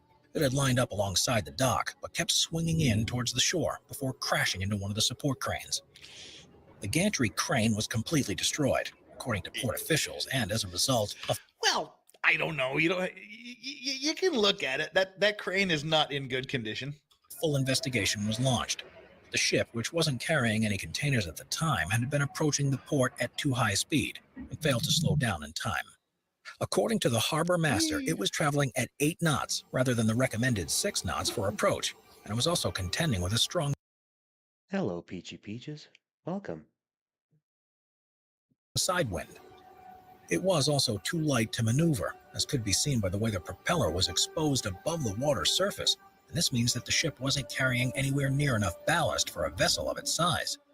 It also managed to brush up against another container ship, the Seaspan Ganges, during the incident, and authorities placed the blame firmly on the captain. No. In recreations of the event, Wrong. they found that had the propeller been fully underwater and had the ship been traveling at less than 7 knots, then it would have easily been able to handle the situation, and the incident could have been completely avoided. This was, God, COVID has really ruined my brain. I guess this was 2 years ago. Yeah, it was 2020, I believe, when this happened. But yeah, there's not a lot I can say about this other than a lot of that information was not exactly accurate. But yeah, this case is still very much active. We're still very much involved in lots of litigation. The cause of the accident is still being investigated by the authorities. So yeah, this is hilarious. This is funny. I mean, just like rando video, and I've worked on 2 of these cases they've mentioned. Number 2, the empty Hirmand. There's a general rule in shipping that the larger ship has the right of way. Palmyra Media with the 5 Vice Baby gifted membership. I appreciate you. Thank you so much for the support. And it went to Exter Bill, Burberry, Rosalind Duke, Melissa, and Kome Gohan. Please say a warm thank you for Palmyra Media and welcome to the Vice Squad. Welcome officially to the membership. Because it's more difficult to maneuver. No. Also, because if there's a collision, it's almost always the way. Incorrect. There's a general rule in shipping that the larger ship has the right of way. Anyone on here knows that any mariners on here know that is absolute bullshit. There's a very specific set of rules that govern how ships interact with each other. They're called the COL regs, like collision regulations. See if I can pull this out of my ass here. The full title is the Convention on the International Regulations for Preventing Collisions at Sea, 1972. Yeah, so it's just this. It regulates how ships interact with each other. It's not, oh, your ship's bigger than mine, so you have the right of way. That's not how it works at all. I mean, some general rules. I mean, if they're in a crossing situation, if the vessels are like we're going to cross paths and there's a risk of collision, if I'm on this side and I have a ship on my starboard side, if I have a ship on my right side, I have to stay out of its way. So if you have a ship on the right side, on the starboard side of you, you have to stay out of its way. There's regulations for ships that are coming head on, where you turn to starboard, and so it's like playing chicken. You turn like this. You have the rules so that both of you don't turn like this and hit each other, or turn like this and hit each other. You both turn right. And there's for overtaking. If you're overtaking a ship from behind, you have to stay out of the way of the ship in front of you. All of these there's these rules for how ships interact with each other. There's literally no rule that says the bigger ship wins. Yeah, you turn port, I turn starboard, bad things happen. Oh man, yeah. So this is kind of fun for me anyway. You all may be just bored out of your damn skulls. Here we are asking. We have the question. Where's the question? Rocky McAllister, is there fringe around your flag of convenience? Yeah, that's what they call when you have the one ship, one company things. They call them flags of convenience. It's basically just it's a convenient place to have one ship and one company and laws set up.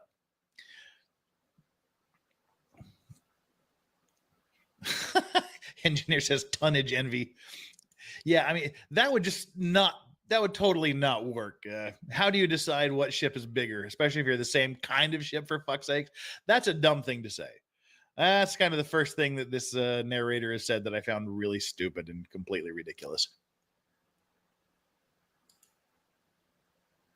All right, let's fire up the grill again here. It's more difficult to maneuver. And also because if there's a collision, it's almost always going to be the smaller vessel that suffers the most damage. That is true. Still, when you're dealing with 2 large ships that take a while to respond to controls, sometimes there's very little anyone can do but sit back and wait to see what happens. In 2015, 2 ships were attempting to navigate the same stretch of water near Singapore when they soon realized that there wasn't enough room for both of them. The MT Hirmand, an oil tanker owned by the National Iranian Tanker Company, took... Oh, and see, that's a shitty thing too. When the ship is owned by a national government. That's a shitty thing. It's very, very hard. Who's rat? Welcome. Hard to recover from a national government. Because what are you gonna do? They say we're not gonna pay you. Then what? You're kind of fucked. You can arrest the ship and sell it. Dang. Wow. Yeah, that sucks when you find out the government, especially if it's someone like Iran who could be under sanctions at any given time. Way too tight a turn as it tried to maneuver around a larger vessel. Quite what the captain was thinking is not entirely clear, but he didn't leave any. And mind you, these things are literally hundreds of meters, hundreds of yards long, and they're full of fucking oil. I mean, that's whenever there's an accident that we get involved in, that is literally one of the first two questions that are asked. Did anyone die? Is there any spilled oil? Because those are things that are going to take the case to a new level. And it sounds really brutal and cold to say this, but oil pollution is a much bigger pain in the ass. Mary Jane, you've cracked me up. I just read what she said. It doesn't relate to this video at all. Get your crusty eyes uncrusted and pay attention to the video. Ass than someone dying. Anywhere near enough space to do what he was trying to do.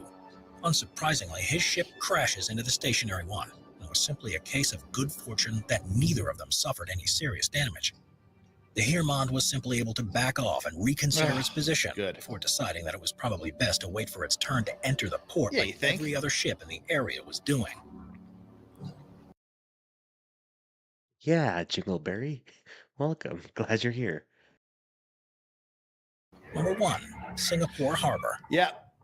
Quite often with ship collisions, everyone around the vessels involved can see exactly what's about to happen. But for some reason, the captains of these ships appear to be absolutely clueless. With such a vast ocean to sail around, it's a surprise that vessels manage to get very close to each other. That's what I was saying. Port.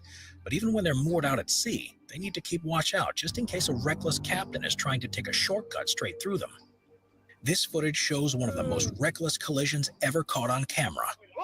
It's being recorded by a crew member on a ship at anchor next to a larger vessel, who has spotted a cargo vessel that's on a collision course with it. He shrieks out in terror, perhaps not because he thinks it'll change anything, but because it helps him deal with his own panic, as the other ship continues to sail directly towards the one next to him without any sign of slowing down whatsoever. To make matters worse, it has a platform sticking out from its bow. Earlier I said this was this wasn't the intentional one. There was one that with a very similar looking vessel that intentionally rammed another ship. Yeah, this was just a good old-fashioned accident.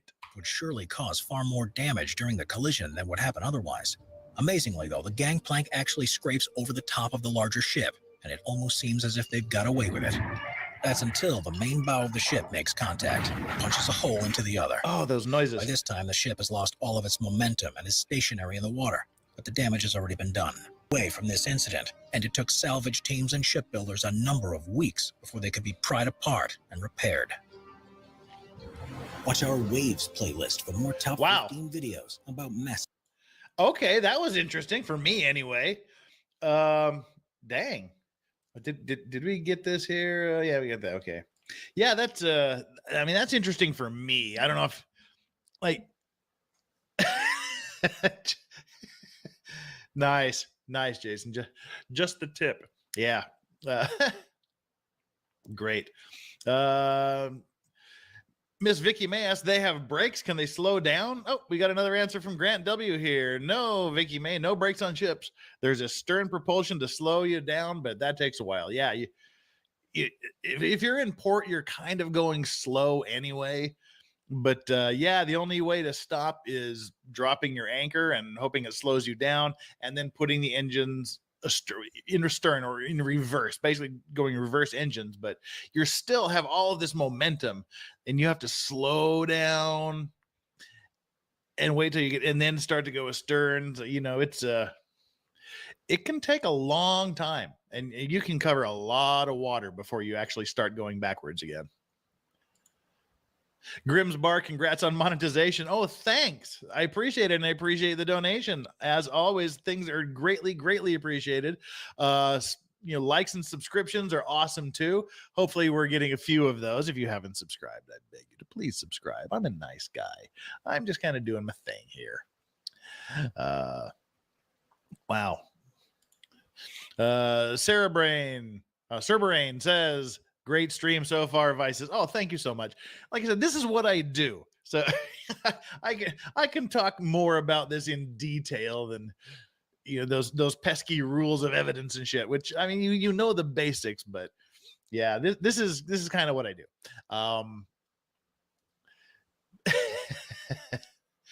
Well, that was like the first random video I picked out, and God, it's getting hot in here. All right, there. Can't overheat my brain. So there we are with that. That was again, I don't know if this is interesting to anybody out there. It's interesting to me to watch this, and especially funny that the two cases I worked on were in it. What do we think? Do we want? Agrilla says, "Are we covering maritime law?" Yeah, that was the thing that the chat wanted. They wanted me as an Admiralty maritime guy, as a that's what my firm does mainly is the maritime and Admiralty stuff to talk about some ship collisions and ship accidents. So that's kind of what we're doing. We're reacting to ship collision and accident videos today. What do you think? Agrilla, is this your speed? Is this something you're interested in? What do you think, guys? I mean, tell me.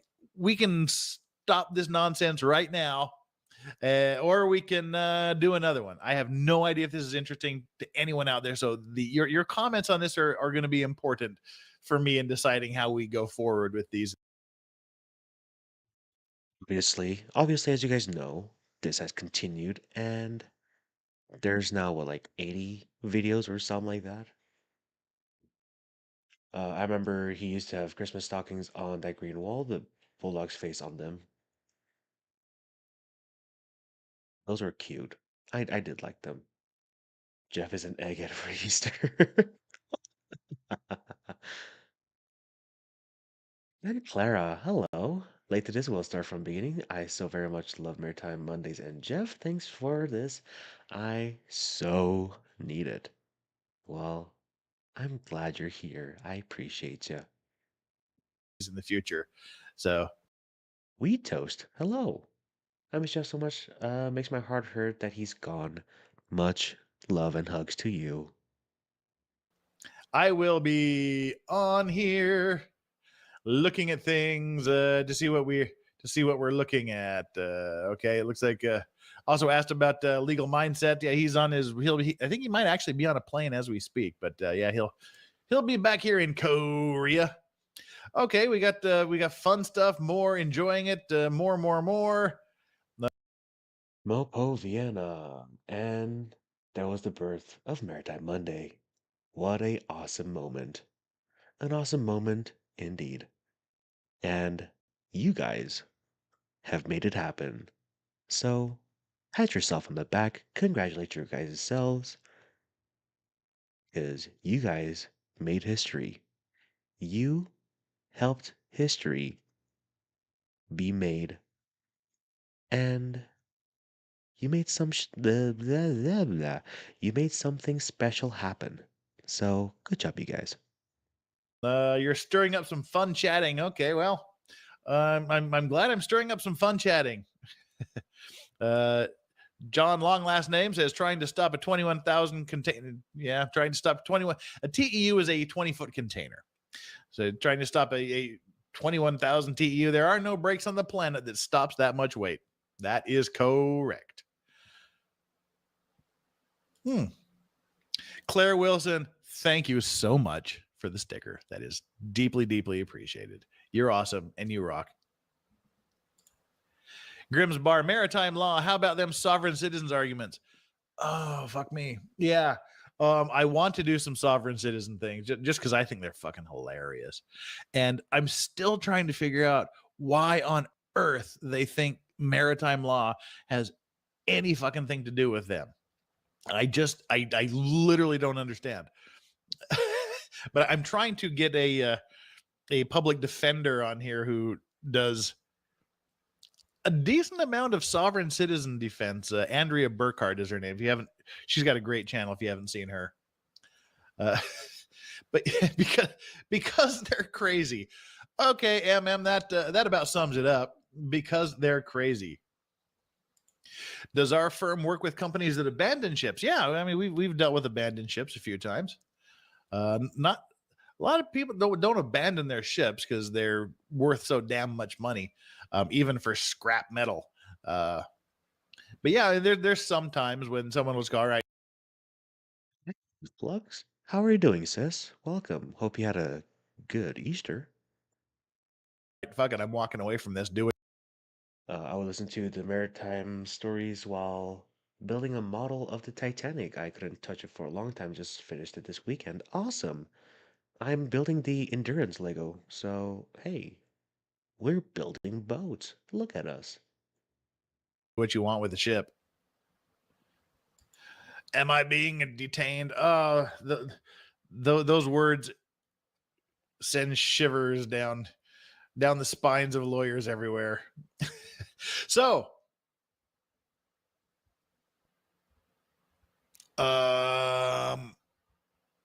should we watch another one? Give me a Y for a yes or an N for no. We'll do one more. If you want. If not, we can shoot the shit about other things. What do you think? Do more of this sort of shit? We got some Ys. We got 4 Ys. 239 of you, and we've got 4 votes. That's an awesome poll. 5, 6. Okay, we don't see any no's. You knows were too. If you wanted to know, you should have front loaded it. If I would have saw a lot of no's, I would have. If you want another one of these, leave a Y. If not, leave a no. But hey, the one tomorrow is already planned. I haven't scheduled the stream yet, but it's planned. So tomorrow you'll get one. Said, okay, fuck it. But seems to be here. So let's see. I prepared 3 rando videos, and we'll just pull up the second one. I'm only going to do one more video, I think, because Kurt Uncivil Law, I guess 20 minutes from now is going to start his stream dealing with the January 6th insurrection, quote unquote, hearings. And I don't want to step on his toes for that. In fact, I'll be going over there to make my witty and pointless comments. So after I finish here, come on over to. Fine. I'll do one video per build. Well, I guess, yeah. Until I finish this endurance. Uncivil Law. So in the meantime, what's this? Do you know anything about old sunken ships from World War II being salvaged for X-ray machines, etc., because they're not radioactive? No, I've never heard of anything like that. That's weird. Huh. Okay. 4 Ys. You've seen like 50 so far. Yeah, I'm about. So Heather May, was your dad mainly a maritime lawyer? His firm was a maritime office. So yeah, his office was a maritime law office, so he was a maritime lawyer. That's pretty much all he did. Both domestic and because he was the only foreigner in his firm, he also dealt with international matters. About a minute ahead of you guys. There's about a minute delay on what goes on here. Ships are much better than Kurt. Oh, come on. Kurt is a fantastic guy with an incredible legal mind. And I love him because his humor is about where mine is. It's very, very subtle, very, very dark.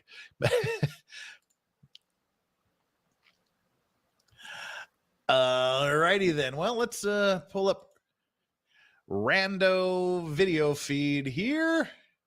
The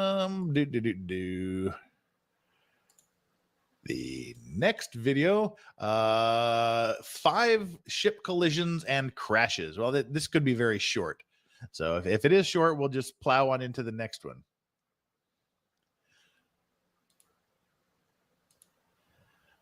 Oh, yeah, we might have some overlap, so we can skip through the overlaps because that's the two Carnival cruise lines that smashed each other we saw in the last video.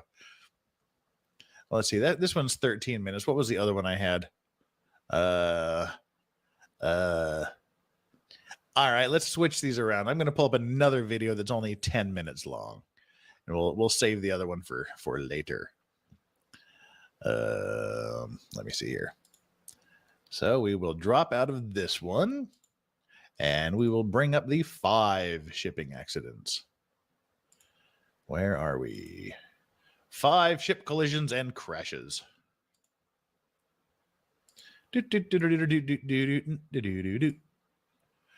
Oh, I saw my name here in the chat. Where are we at here? Legal vices. The metal used in pre-1940 ships are not contaminated with radioactive elements from nuke tests, bomb drops.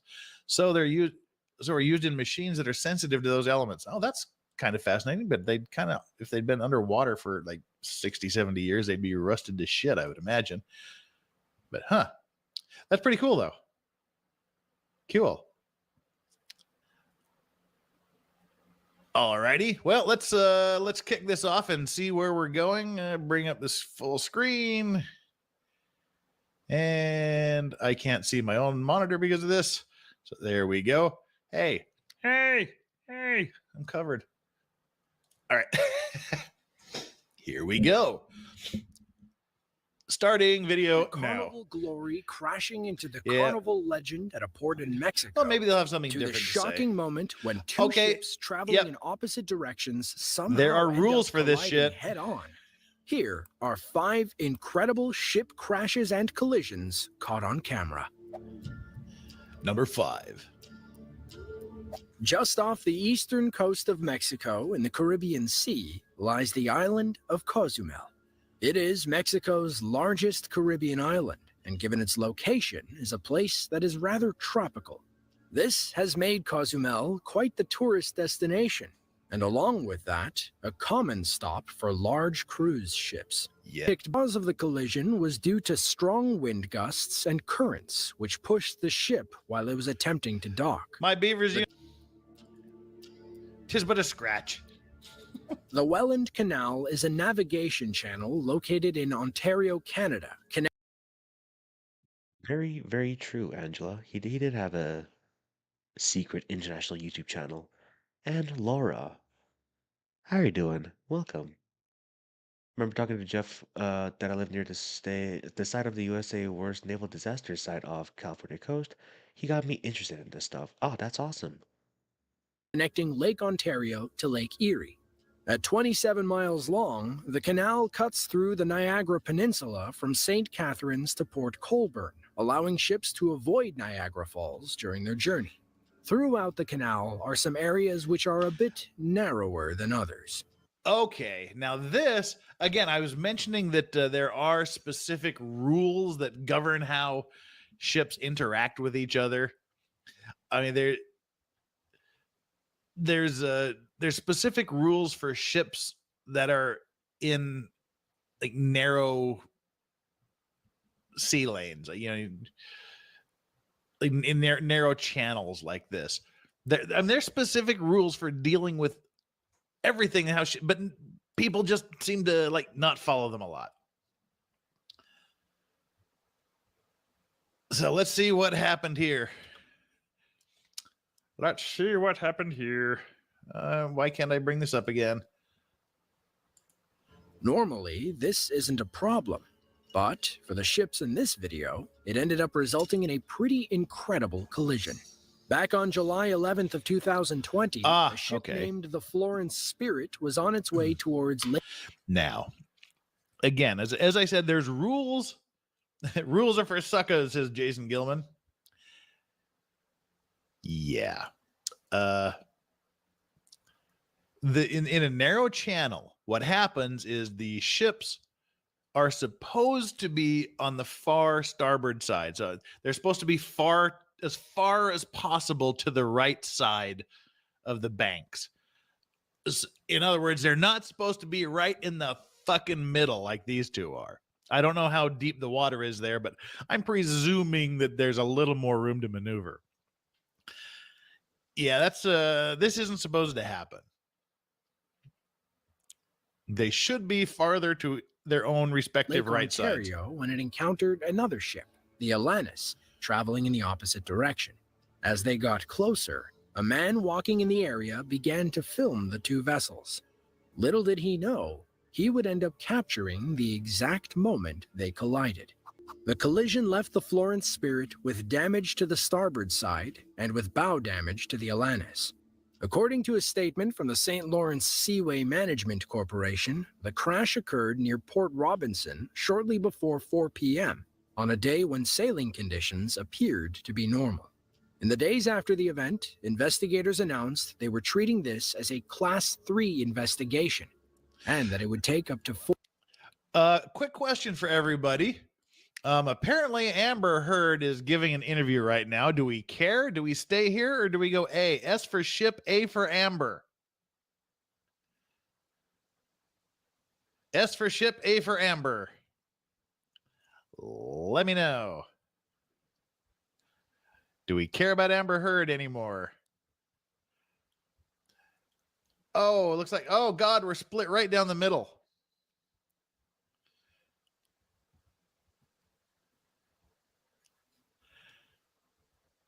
Let's do that. Let's just pull it up for just a quick second here to see what it looks like. And otherwise, we'll do a separate fucking video on it. Why not? Yeah, let me see here. Looks like it may be over. What do we got here? Shut up, advertisement.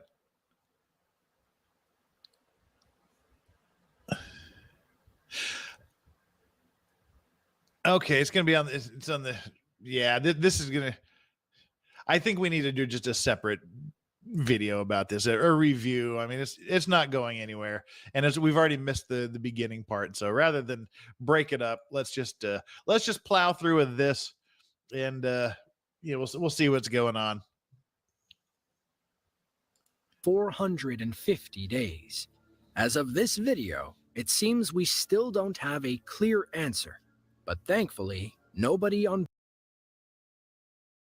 B Celeste. Hello, welcome. And of course, Mary Jane, you'll pick up on that. board either ship was injured. Is the turtle Located floater in or sinker? southeastern Alaska is the small town of Petersburg. With a population of right around 3,000 people, the economy here relies heavily on commercial fishing and tourism to survive. Throughout the summer, smaller cruise ships frequently stop at this small community, and it was on one of these cruises when this next collision was filmed. Back on May 16th of 2000. Pick up on him saying plow through. That's what I'm talking about. And Clara, what time is the Maritime Monday on? Is what I'm assuming you're asking. Tomorrow I am planning on doing it at probably 7:30 a.m. Mountain Time. That is 6:30 a.m. Pacific, 8:30 a.m. Central, and 9:30 a.m. Eastern. That's what I'm thinking. 2012, a ferry full of tourists was scheduled to dock in Petersburg, something this ship in particular had done many times before. During its arrival, a passenger on board began filming the scenery as they got closer to land. Not long after beginning her video, she was startled by a violent noise off in the distance. When she ran to see what was going on, she was shocked to find that her ship had just crashed into a building. Well, it did come into port. Yeah.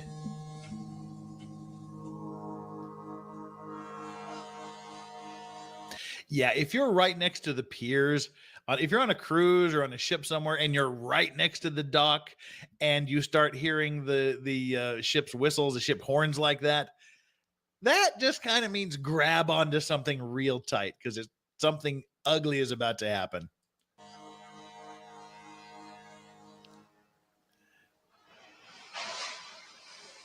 goodness. Ugh. Oh my gosh. And God bless that lady for being so restrained. Oh my goodness. Oh my gosh. I'd be like, well, fuck. Oh my gosh. What?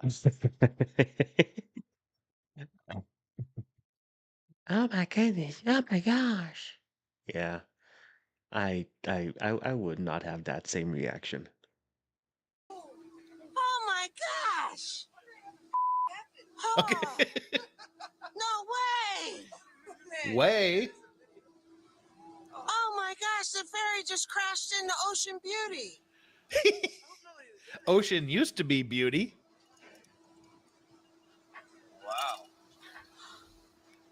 Oh my gosh.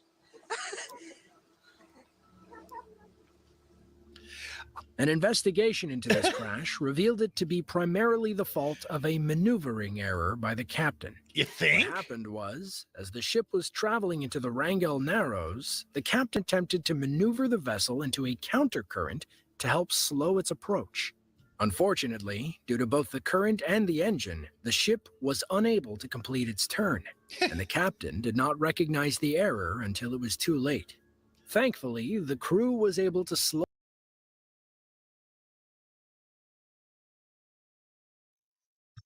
Angela, I just searched it up. It is about 1:30 a.m. New Zealand time. down the ship enough to minimize the damage and avoid any injuries. That poor business owner. Within the country of Egypt lies one of the most important trade routes in the world. Oh, The hey. Suez Canal. Do we get First the blocking of the proposed Suez in Canal? 1858, the canal provides a much-needed direct trade route between the North Atlantic and Indian Oceans via the Mediterranean and Red Seas. This drastically cut down the travel time and distance for ships going from Asia to Europe, making it one Yes. of the more important maritime routes in the world today. But, as with anything, the canal has had its hiccups, especially in recent years. Oh, cool. Are we On getting? September 29th of 2014, Oh, that's a not man the main named blocking. Fadi Ashur captured the exact moment two container ships collided when traveling through the canal. Oh God! The Remember what video I said about? shows the Oh, MV fuck me! Colombo Express, one of the largest container ships That I respectfully decline your offer. in the world, Yeah. attempting to overtake another ship. Oh, fuck me! Remember what I said about each one of those ships having thousands upon thousands of containers? I believe that I believe this ship here is a 14,000 container vessel, maybe 15,000 container vessel, 15,000 containers. And again, each one of those containers could carry a few $1,000s worth of things, or potentially hundreds of millions of dollars. Or well, maybe I mean, I can't imagine unless it was like container full of gold. But yeah, I mean, tens and tens of thousands of, or hundreds of thousands of dollars even of stuff in the containers. And if you're going to overtake someone from behind, you need to stay out of their way and make sure there's enough room that there's no risk of collision. I mean, this could be ugly. The Maersk Tangent. Without warning, the Colombo takes a sharp turn and ends up crashing right into the other ship. Ugh.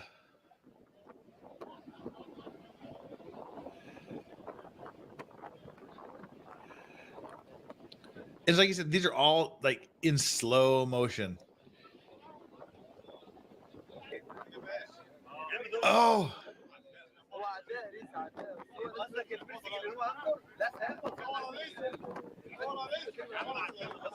Oh man.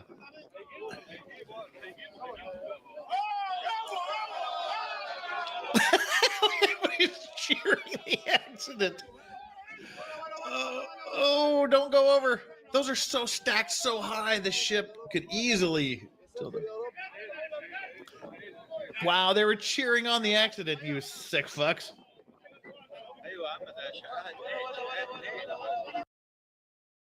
Honestly, I'm surprised that it didn't capsize.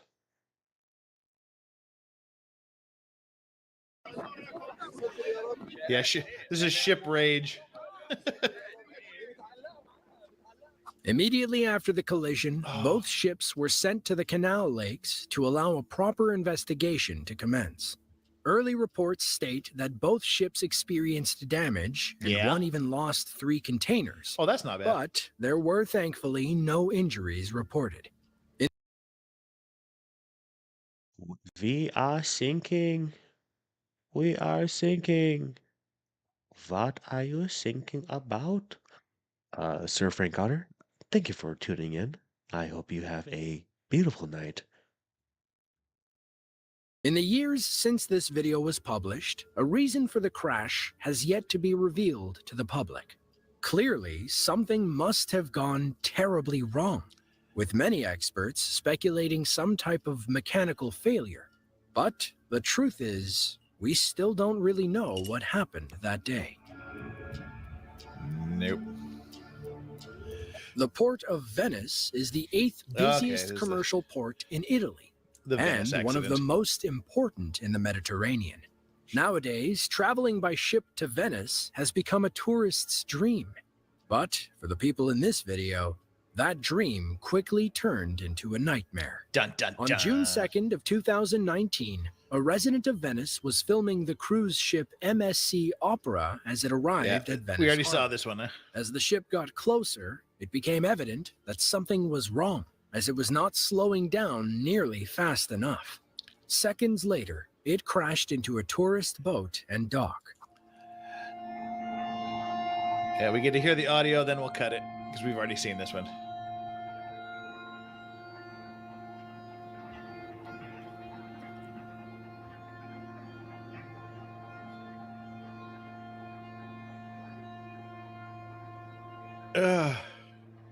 Again, if you're by the pier and you hear that kind of noise, you know something bad is happening.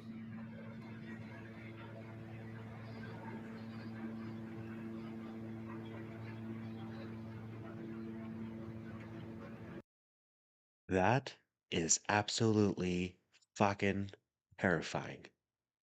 I just want to say that.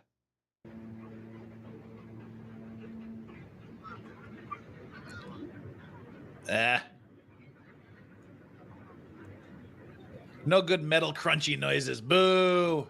We need crunching metal noises. Dang. Well, I think 2 videos is good enough for one day. Again, I mean, I was surprised to find out how many of these accident videos there are out there. Apparently, there's a lot of overlapping that goes on. Because those 2 videos we looked at had several overlapping cases. But you know, we'll definitely do more of these if it's something that you guys like. Let me clear through a few of these. Engineer says, you know, there are mariners in the chat when it's full of sea stories. That's good. Glad you're here. Glad you're enjoying it. Miss Vicky May says they have. We already read that. Yeah, they can't slow down. They just drop anchor and hope for the best, or go astern and hope for the best. Lordy 08. Oh, thank you so much for this generous donation. Mary Steamsmas, keep being great, and I'm loving the ins and outs of maritime law. Thank you so much for that comment. Engineer again, legal vice is one of the situations where it's counterintuitive, but on water, you need more way to have control. The slower you go, the less control you have when it comes to the waves. That is correct. It's like counter steering into your slide. That's it's counterintuitive, but yeah, you need the engine power to kick it around. And Shade Chaser, thank you very much. Cruise ship or passenger on a container ship? Which would be more relaxing for travel? Oh, definitely a passenger on a cruise ship. Container ships, I mean, that's one of the videos that I want to do too, like container ships in bad weather. Yeah, cruise ships generally stay in the shipping lanes where there's good weather and calm seas. When you get the container ships, I've been on some container ships for legal work that got caught in some bad storm, and I mean, you're talking 30, you have like the ship will go up and drop 30 meters. I mean, it's just huge drops as they go over these huge waves. And yeah, I would, it can be exciting, relaxing. And container ships are dirty and smell, and there's no swimming pools, and the food isn't that great. Hell yeah, I'd go cruise ship every time. But if you're looking for an adventure, I don't know if they still do it in COVID time, but a lot of the bigger cruise ships will actually have a few quarters for passengers. But yeah, if you want relaxation and comfort, go cruise ship. Definitely go cruise ship. Volkswagen lost 4,000 cards on board the Felicity Ace. Yep. Just about a month or so ago, as the ship sank in rough seas off the coast of Portugal. Yeah, catch on fire and sink. We dealt with a case for the sister ship of the Felicity Ace, the Sincerity Ace, where the same thing happened. It was full of about 4,000 cars, and it caught on fire. Didn't sink, but it was completely useless, and they ended up scrapping the ship and just like chopping it up and selling it for little metal bits. But yeah, there's a lot of car carriers. They've been in there've been a few car carrier accidents recently. So again, leave your comments. Let me know what you think about this, because this was just a random thing that you guys asked for, and I was happy to do, because I think these things are funny as hell. I think that some of them are serious, and it was really awesome to kind of see two of the cases that I worked on and am working on in one of the videos. That was pretty funny. But yeah, if these are some things you want me to keep doing, I'll be happy to do it once a week or so. Just let me know, either here in the comments or leave a comment on the video. The likes will sort of assist, and the subscriptions always help too. So yeah, just kind of let me know, and we can do some reaction videos. Maybe we can set aside Mondays for reaction day or something, as long as I'm not busy doing things. But let me know, and just let me know if there's a particular video you want me to react to, then send a link to me by email at thelegalvices@gmail.com, or Twitter at thelegalvices. Send me a clip, and again, I like to do these just like fresh. This was kind of fun, having not seen them before. And so if you send me the links, we'll look at it. I'll watch a couple of seconds to see if it's something that looks interesting, and we can do that. If there's other topics you want me to cover, send me an email.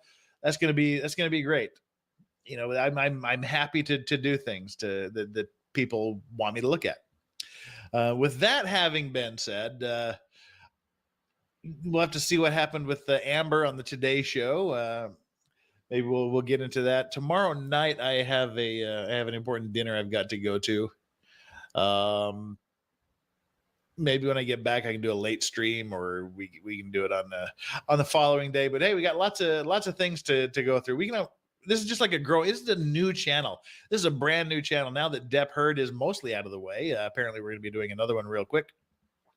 We're open to a lot of things.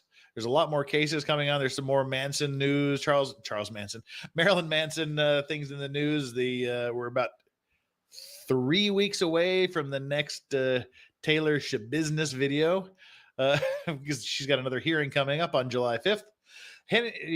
Engineer says, Legal Vices, I think it depends on the ship. I've seen videos of people who travel by container ship, and they look very relaxing. Hey, I guess if you go in like places where the weather's not bad at good times of year, when it's not like typhoon season or something, but you definitely have more amenities and luxuries on a cruise ship than you do on a container ship. Well,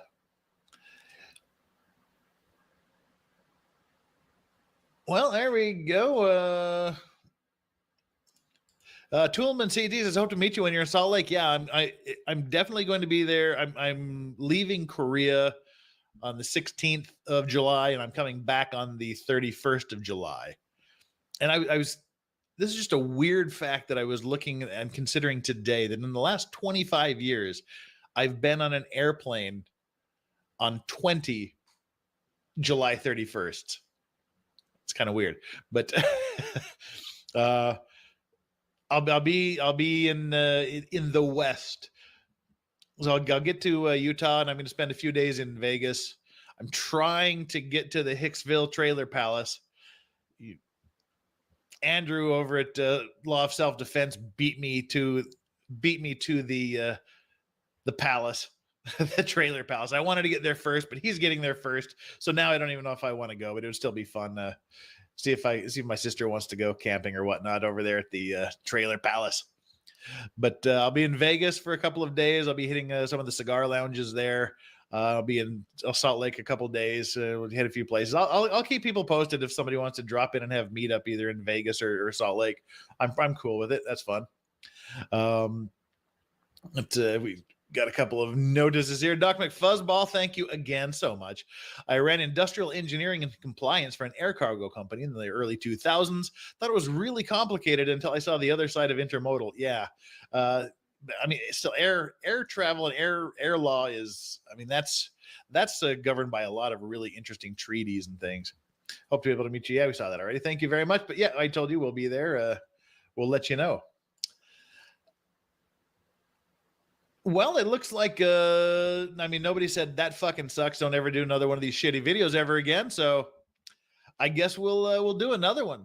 You know, like I said, maybe we'll set aside Mondays for reaction video day. Send me things you want me to react to, whatnot. I'll be happy to look into them. Right now, I'm gonna pop on over to Kurt's channel on civil law to look into the January 6th hearings. Join me over there if you want. I'll try to make my usual witty comments.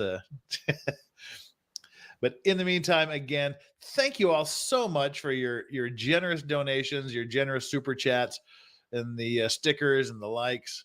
And don't forget to like this video, please. I would deeply, deeply appreciate it. And if this is something you like, spread the word, share videos with your friends, tell them to check out this idiot, and I'll say, hey, you know, let's do this again. This is fun. I really enjoy it. It's great to see you all again. Thank you so much to my mods. Even though my Beavers unit is late as always, she bitches and moans at me that I don't send her a personal gold engraved invitation of my video times, and then I do, and she doesn't show up. Just kidding. You're awesome, my Beavers unit, and all the other mods. All my other mods are just fantastic. Thank you for being here and viewing this with me. I had a lot of fun. I'm going to go top off my mega pint glass and head on over to Kurt Town. Join me over there, and we'll see you then. Until next time, please take care of yourself and please enjoy your legal vices. Bye now.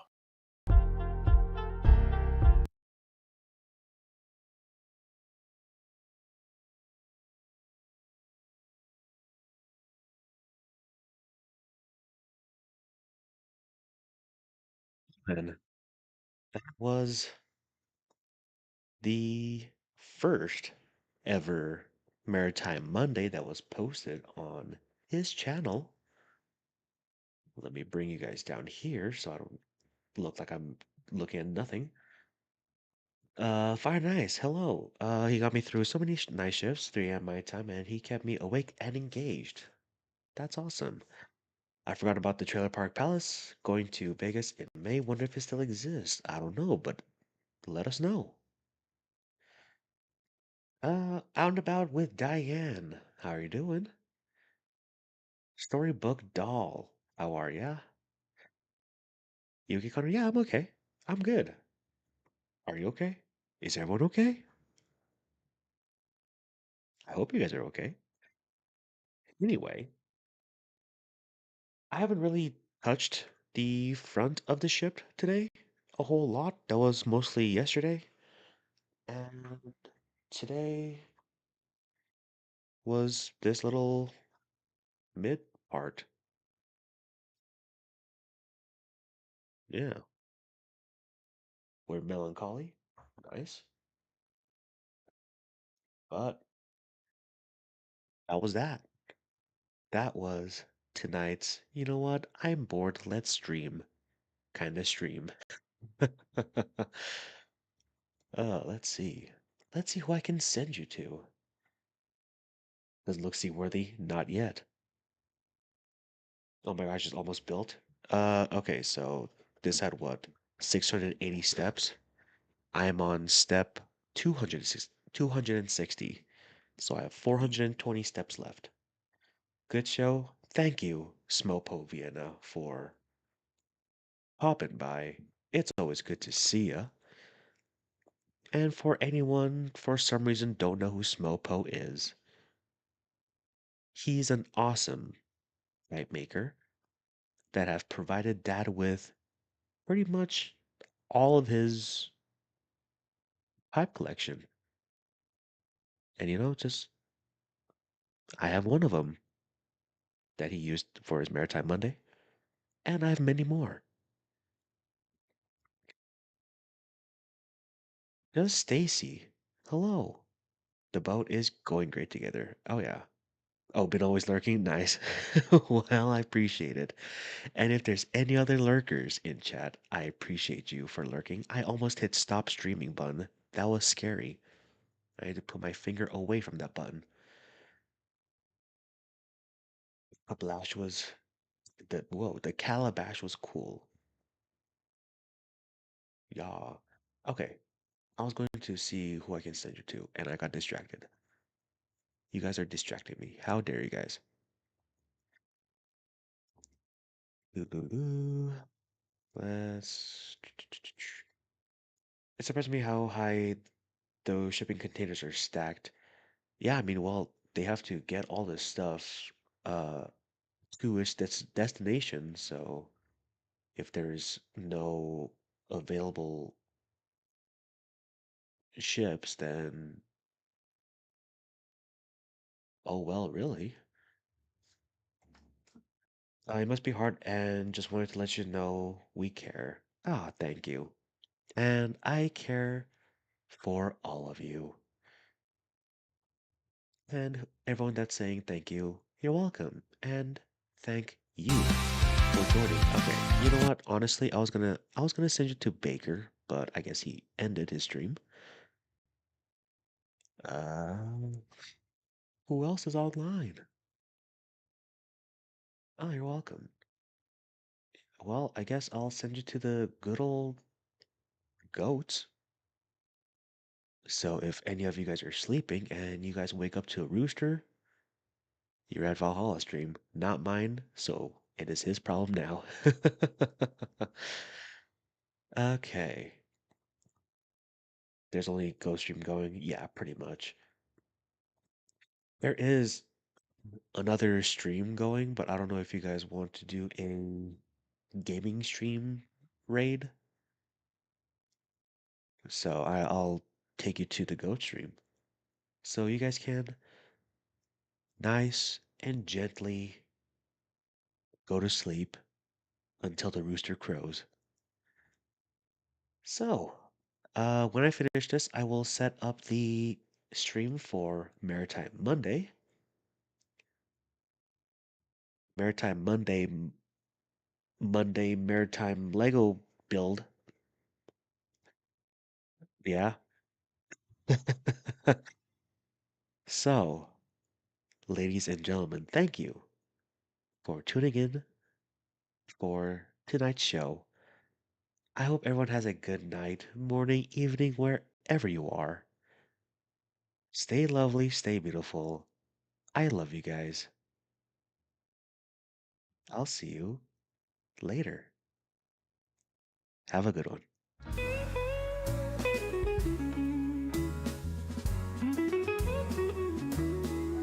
Well, that's all for this stream, but it's been so sweet.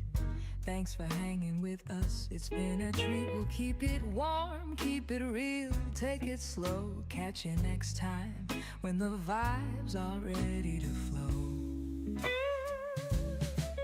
If you enjoyed the ride, give us a like, subscribe for the warmth. Come back whenever you like. Until then, take it easy. Don't rush, don't hurry. I'll be here waiting. No need to worry.